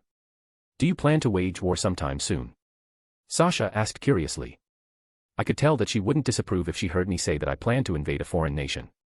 She was simply curious. I suppose that was just the culture of this world, or was a simple fact of life that people learned to live with. I shook my head. I don't plan to wage war, but I've learned from a reliable source that the Eastern Empire may invade us in the future, so I am making preparations for that situation. Sasha's eyes widened. The Eastern Empire. Well, that aligns with what I want to speak to you about then. So you know how I am one of the students of Gadra, right? I nodded. Right, the court mage of the Eastern Empire. Sasha nodded. That's correct. He and I were pretty close back when he was teaching me, same with Adelman. Teacher and Adelman were very close. Once Adelman died, Teacher was very, very angry. He thought that Adelman was set up, and so he wanted revenge on the Western Holy Church for what they did to his friend. I nodded. Sounds reasonable enough. He told me before he left that his main reason for joining the Eastern Empire was because they would help him with his goal to destroy the 7 luminaries who had sent Adelman to his death. Said Sasha. The 7 luminaries, huh? Well, they're already dead. Luminous had said she killed them for what they tried to pull on Hinata. She does not take betrayal lightly. Sasha nodded. I was informed of that. So since Teacher's primary reason for joining the Eastern Empire is null, then perhaps if I contacted him, telling him of Adelman's survival, he may betray the Eastern Empire. He should have quite a lot of information on how the Eastern Empire functions and its inner workings. He could assist if the Eastern Empire does invade these lands. Sasha does make a good point. Gadra should know the inner workings of the military of the Eastern Empire and some other secrets. Honestly, knowledge about the military alone would be useful. That sounds fine to me. How will you be getting in contact with Gadra, though? I imagine sending a message to the Eastern Empire can be a bit difficult. Sasha nodded. You don't need to worry about that, Teacher left me a way to contact him if I needed to. The only issue is that it takes some time. I nodded. That's fine then. Let me know how that goes. Sasha nodded. I will. With that done, I left Sasha alone. Maybe I should take Lalatina on that date now. I have some free time now, after all. Sometimes, when you aren't focused on sex with your partner, it is essential to any relationship, even if the relationship between Lalatina and I isn't exactly normal. Deep inside her I did think that Lalatina craved some sort of connection with me. She had satisfied the craving with our current relationship dynamic, but it wouldn't hurt anything if she and I did some normal couple stuff. Let's go, Master. Lalatina said excitedly. I had asked Lalatina if she wanted to go out after she finished telling some of her elite subordinates to begin infiltrating the Eastern Empire. She eagerly agreed, even though she had only just finished ordering all of her subordinates around. Sure, do you know where you want to go? Lalatina looked thoughtful for a moment before a somewhat malign smirk appeared on her face. I do. What about the Kingdom of Raja? I wonder how they are doing now that I am not playing my games there anymore. She said as she began to twirl her hair playfully. That's right, Lalatina used to have some schemes in place involving the Kingdom of Raja. Queen Tawa was originally going to be her vessel before Remuru and Diablo interfered with her plan, though Lalatina said that she would have let Tawa go anyway for being amusing. That sounds good to me. I heard they have grown quite a bit due to their alliance with Tempest, so there should be some new stores popping up. Lalatina clapped her hands once. Excellent. How should we get to Raja now? I could teleport us, or we could fly, but for a date, it should be romantic, right? Heh, I know just what to do. We won't be teleporting Lalatina. We're gonna be flying. I told her with a mischievous smile. Lalatina tilted her head before nodding, spreading her multiple pairs of wings out behind her. Each demon had different wings. In my case, I had one pair of black wings that extended out behind me. The wings had some holes, giving off the feel that they were corrupted, which suited me just fine. Lalatina had multiple bat-like pairs of wings that could separate from her body and be used to attack others. No, we won't be flying ourselves. Come, follow me. I added with a playful wink. Lalatina nodded as her wings disappeared. Holding out my hand for her, I saw the gears in her mind turn before a giddy smile appeared on her face. With a delighted jump, she quickly latched onto my hand, leaning into my body for support. Hee. She giggled with a blush on her face. Who knew that Lalatina could be so cute? We made our way through my palace and towards the stables where some Pegasus were stored.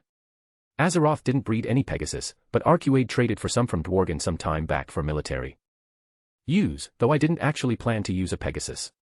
This was just a convenient spot to take off from. As Lalatina and I approached the stable, an armored figure approached us. He saluted me. Your Majesty. He then turned to Lalatina. Lady Lalatina. She had a neutral expression on her face even as our hands were joined. At ease, I just need to use the space to take off. The soldier nodded.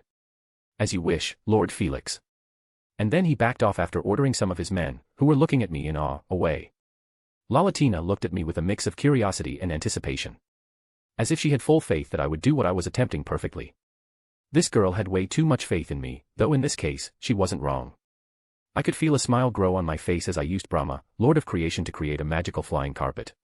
The carpet unfurled before me, its fabric shimmering with hues of deep purple and royal blue, adorned with intricate golden patterns that seemed to dance in the light.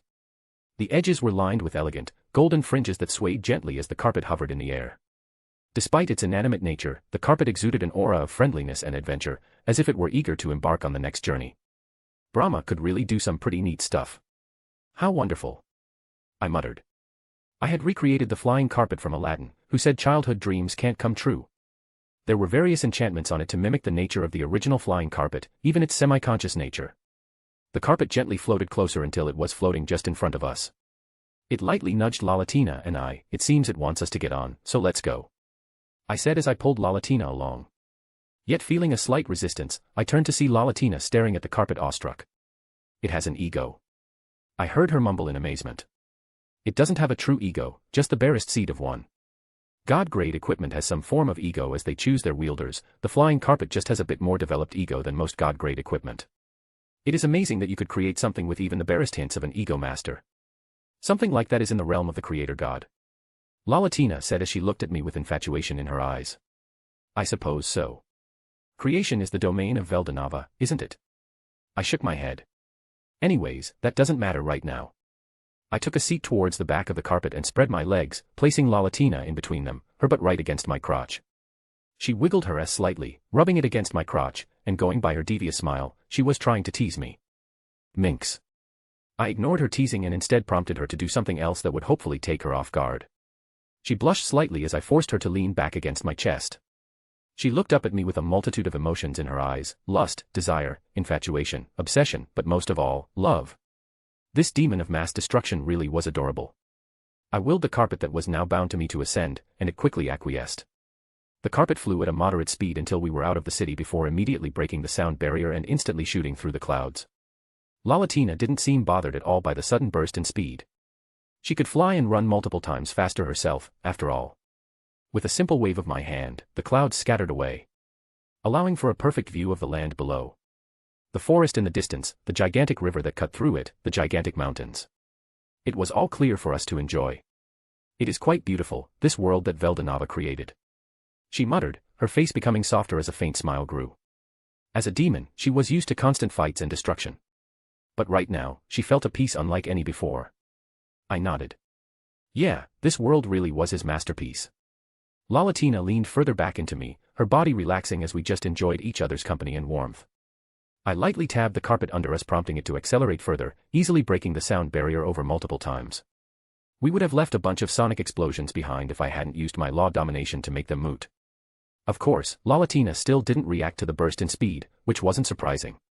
If anything, she simply snuggled up closer to me to enjoy the ride.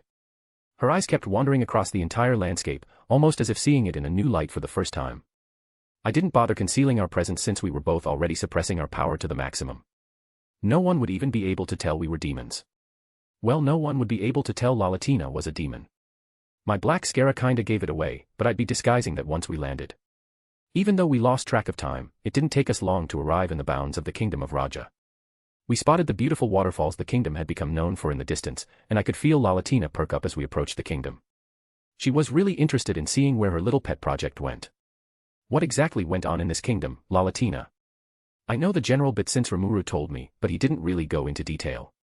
He said some demons from your lineage were causing mischief and that you had groomed Tao's lineage to find the ideal body. Lalatina puffed her generous chest up. Hee hee, that's about right, master. But if you want more details, then I will explain further. I'll start from the beginning with the history of this kingdom. I nodded. Sure. Well, back at the start, before I got involved, Raja was a kingdom surrounded by threats. Monsters from Jura managed to make their way over and threaten the peace and safety of the kingdom's people, and then humans also attempted to take advantage of Raja. Raja was a kingdom that accepted non-humans. However, they lacked status, so they were taken advantage of and basically bullied. Explained Lalatina. Dworgen also takes in non-humans, but they had enough status and manpower to tell every other kingdom to fuck off and mind their own business. Raja was a fairly small kingdom, so they unfortunately could not do that, though it is admirable that they took in non-humans as well. I saw an opportunity and reached out to the Queen of Raja and made a deal with her. I gave her a tiara that had some of my own power in it, on the condition that when my vessel was born, her kingdom would freely hand the vessel over to me, and the Queen agreed. This tiara allowed the Queen to find enough strength within herself to gain control over her kingdom once more while also passing my own power through her bloodline so that every generation, a better and better vessel, will be born. Lalatina continued. She really was one hell of a demon, taking advantage of the Queen's circumstances to basically sell one of her descendants. But oh well, I didn't really care what Lalatina got up to in the past, and I wasn't a perfectly moral person either. The Queen continued to use my power to enrich her kingdom, but she could not channel my strength without a cost. Eventually, my power degraded her soul too much, and so she passed away, which was a shame. She was a fun person to observe. My cursed poison was imbued in the tiara, and it was so potent that it infected the Queen's entire bloodline. Lalatina explained giddily. And so each successive generation was also corrupted by my power while wielding the tiara, though, in the end, I suppose the first queen got her wish. Her kingdom has thrived and survived until the modern age. I nodded. I see, and as for Tawa, I think I already have a pretty good picture of that entire situation. One of the demons in your lineage poisoned the nearby lake which leaked down into the mines under the lake, and so Tawa overtaxed her power and was dying. Lalatina nodded. That's correct. Lord Remuru then intervened and purified the lake, but Lakua, the demon under me, placed a magic circle under the lake that periodically replenished the poison. Eventually, Tawa had to sacrifice herself to save that Kijin's life, but as a reward for the entertainment she and her foremothers had proved to me, I resurrected her. That sounds about right. Remuru told me something similar. Lalatina continued to share interesting little tidbits about the kingdom as we were landing. Before we touched down, I made sure to place an illusion over myself. My appearance and facial features were quite well known as a demon lord, so I just made some minor changes. My hair was now black and my pupils red. Of course, I also got rid of the black Scara, which would easily out me as a demon since no other races of the Cardinal World had such features. We touched down in front of the entrance to the capital of the Kingdom of Raja. I could spot the palace deeper within the city, and it absolutely towered over everything. "Halt!" yelled one of the knights on duty. He was completely decked out in special-grade armor, which was pretty decent out here in the Western nations. I stood up while offering my hand to Lalatina, which she happily took, not quite hiding the adorable little smile that appeared on her face at the platonic contact. My new magic carpet circled around us a few times before flying away into the sun, waiting for me to call upon it again. The knight approached us as he stared into the direction my magic carpet flew off in. "Huh, that's a new one." He shook his head and looked back at us. "Welcome to the Kingdom of Raja, sir, madam," greeted the knight. "Thanks, we're just planning to tour around and have some fun. I scored a total hottie, so I want to show her around, you know," I said with a wink. Lalatina blushed and squirmed at my comment while the knight laughed. "Ha ha ha, I remember when I was just like you back in my youth, picking up lady after lady," the knight bragged.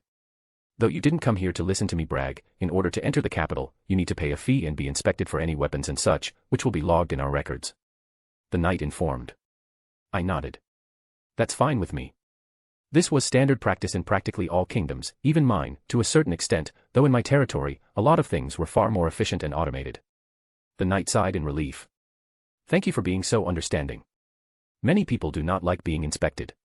I shrugged my shoulders. I didn't really care since I didn't have any weapons on my person. This was just a basic preventive measure. The knight quickly used some kind of scrying magic to analyze what items we had on our person and nothing else. I made sure not to block the analysis, as did Lalatina. The knight nodded. "All right then, you're good to go. All that remains is the fee." I threw him a couple of silver coins, and then we were on our way. Lalatina and I began wandering around the capital. There were all sorts of stores and food stands. Some foods were from modern Earth which had to have appeared here due to the influence of Tempest. "You were right, master. So much has changed," Lalatina said as she munched on a cho. I nodded. "Yeah, it seems that being allied with Tempest has helped Raja greatly. Even their military has expanded. Raja had a fairly small military to my knowledge, about 2,000 men strong, which was incredibly insufficient in my opinion, but they also had wyverns. Iro managed to tame even more wyverns for Raja, which had greatly assisted in aerial combat. Not many can freely fly, only those who have wings or are somewhat powerful are capable of such a thing, so having an aerial advantage was useful. Not to mention that wyverns are around the B+ rank, something that matters somewhat in the Western nations. "Ooh, let's go there, master." Lalatina tugged on my sleeve as she pointed at a clothing store. What is it with women and clothes? Lalatina could literally materialize whatever outfit she wanted. "Sure, that's fine," I mumbled as I followed her along. We were getting some stares already since Lalatina looked like a supernaturally beautiful young woman. Of course, I was one of the most handsome men alive. Lalatina giddily walked into the store, her hand still in mine as she pulled me along. It seems Lalatina was really enjoying this date despite her masochism.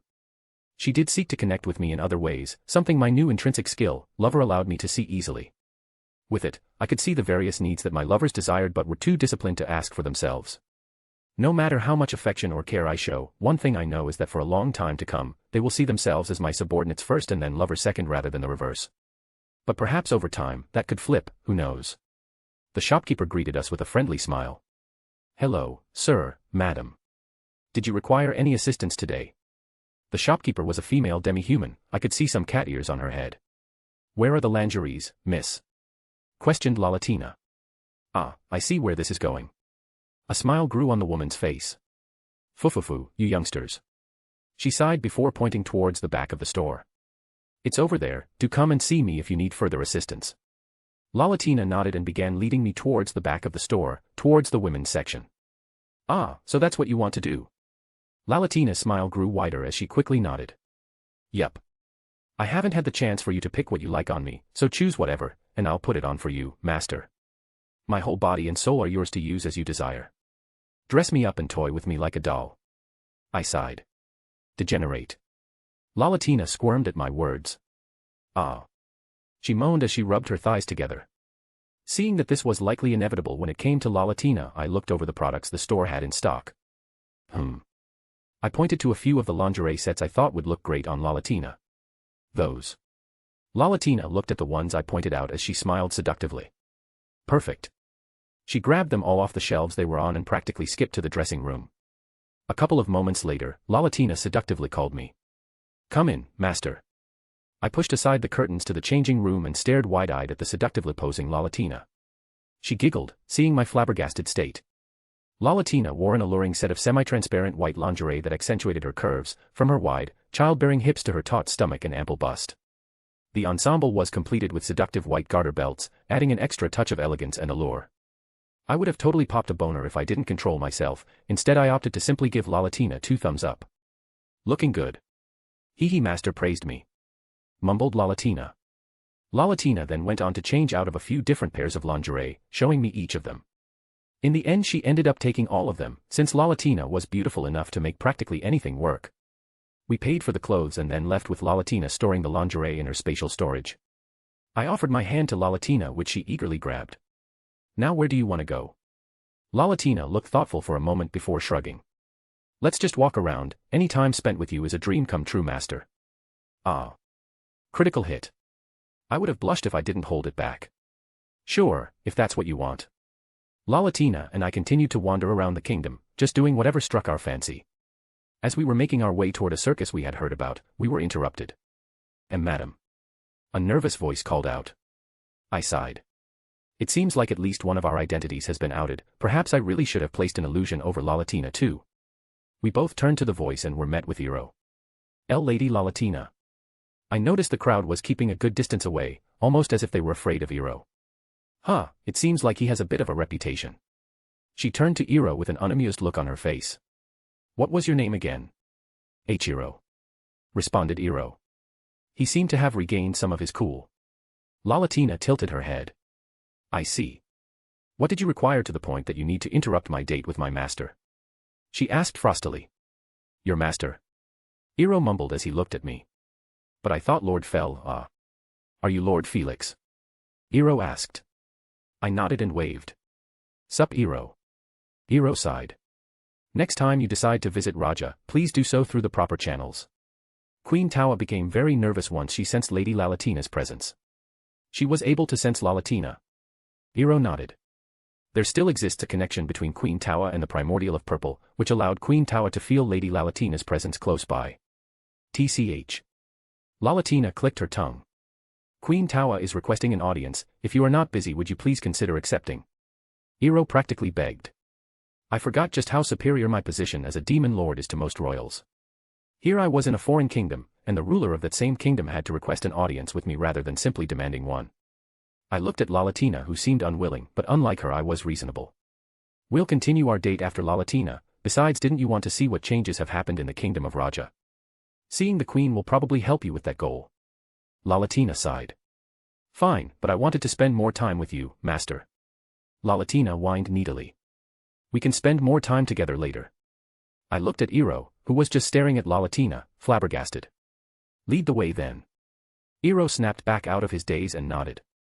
We began making our way towards the palace. The closer we got to it, the nicer the establishments became, which was natural. From what I noticed, Iro's reputation was very positive overall. This kingdom was more accepting of magians than others, and he had proven his use to the kingdom many times over. You should come to see Siko sometime, Iro. I voiced out. Iro sighed. I know, I have been busy with my duties, however, there are not many that the queen trusts, so I must remain by her side as much as possible. Hey, is that the only reason? I teased. Boah. And no. I would never see the queen in that way. It would be disrespectful to her station. Even Lalatina couldn't help but laugh at Iro. Fufufu, I can see why exactly I liked you. You are an amusing creature, Iro. Iro shivered lightly. Thank you. We walked straight through the palace gates and into the palace. The palace was nice, not as nice as mine, of course, but that was pretty natural. I have many abilities that allow me to customize my palace to my desire, and with Brahma I can do some even more extreme stuff without having to worry. Well, time to meet the queen. I mumbled. Chapter 145, Chapter 75, Date in the Kingdom of Raja Part 2. Felix. Well, time to meet the queen. I mumbled. I am sure that Queen Tawa will be delighted to see you again, Lord Felix. She did not get much of an opportunity to communicate with you at the Tempest Founding Festival. Said Iro. I nodded. Right. I was pretty busy having fun and left most of the political stuff to Arcuade, which is what I guess I always do. Truly, I would be doomed without that woman. Various groups of guards, maids, and butlers all bowed to Iro on the way while they looked at Lalatina and I in curiosity. It seems Iro has some status in this palace. That must have been difficult to acquire, as even if the kingdom of Raja openly accepts non-humans, humans will always be biased against magical-based beings. Something that is honestly natural. When one is faced with beings that have so many racial advantages over one's own species, it's natural to get jealous, to be envious, and what can one do in that situation? Well, they can try their best to marginalize the so-called superior species. In my opinion, magians and other magicule-based beings are far superior to humans, and that isn't me being racist. Magicule-based beings live far longer, they don't need to eat as much food and water, they have stronger bodies, they have their own internal magicule capacity, which is something humans need to evolve to acquire. In the end, it's only natural that humans would become paranoid and biased against magians. Though Veldanava clearly saw something in humanity. It seems you're quite respected, Iro. I voiced out. Iro sheepishly rubbed the back of his head.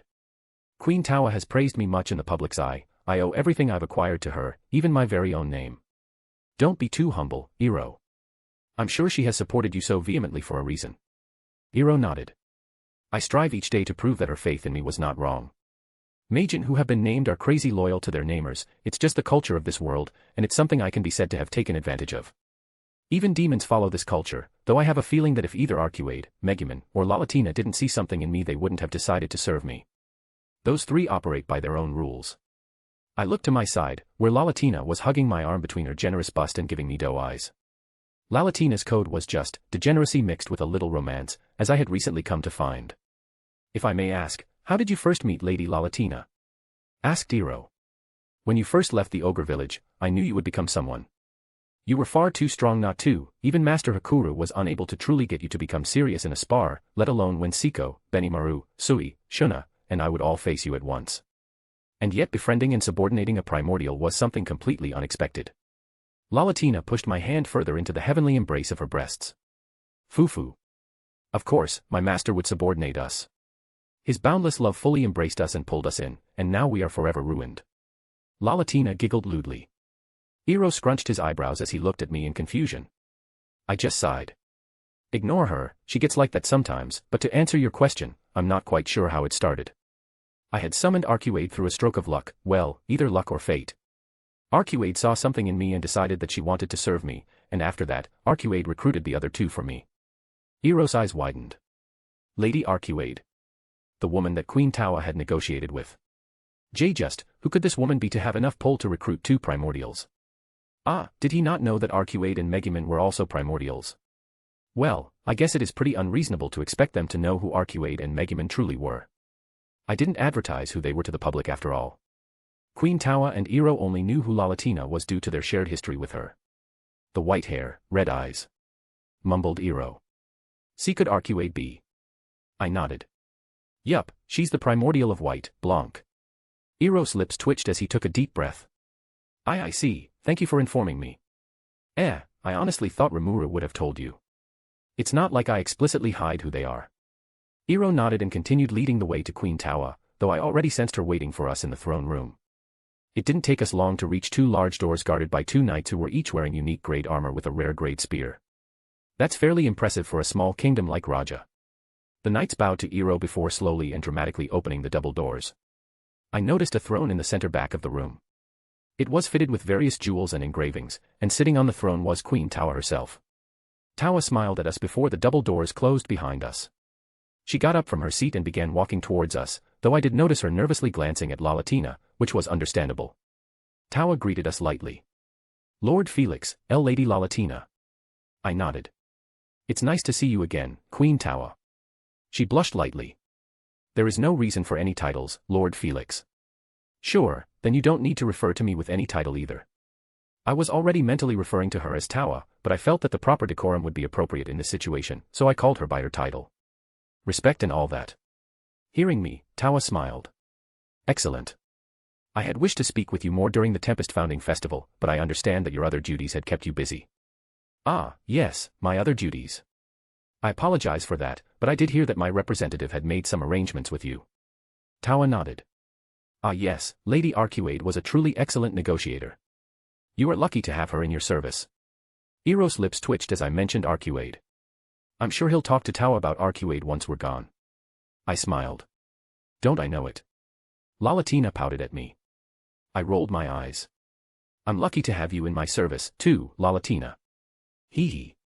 Lalatina giggled. Tawa looked at Lalatina oddly. Lady Lalatina truly does act differently compared to what has been described by my ancestor. Tawa then shook her head. I suppose that does not matter. Why don't we talk somewhere more comfortable? I nodded. That's fine with me. Lalatina just nodded along with me. Tawa nodded and led us towards a lounge while giving Lalatina and me a short tour of the palace. Once we were seated, Tawa turned to the butler that was present. Could you acquire some drinks and snacks? The butler bowed. As you wish, Queen Tawa.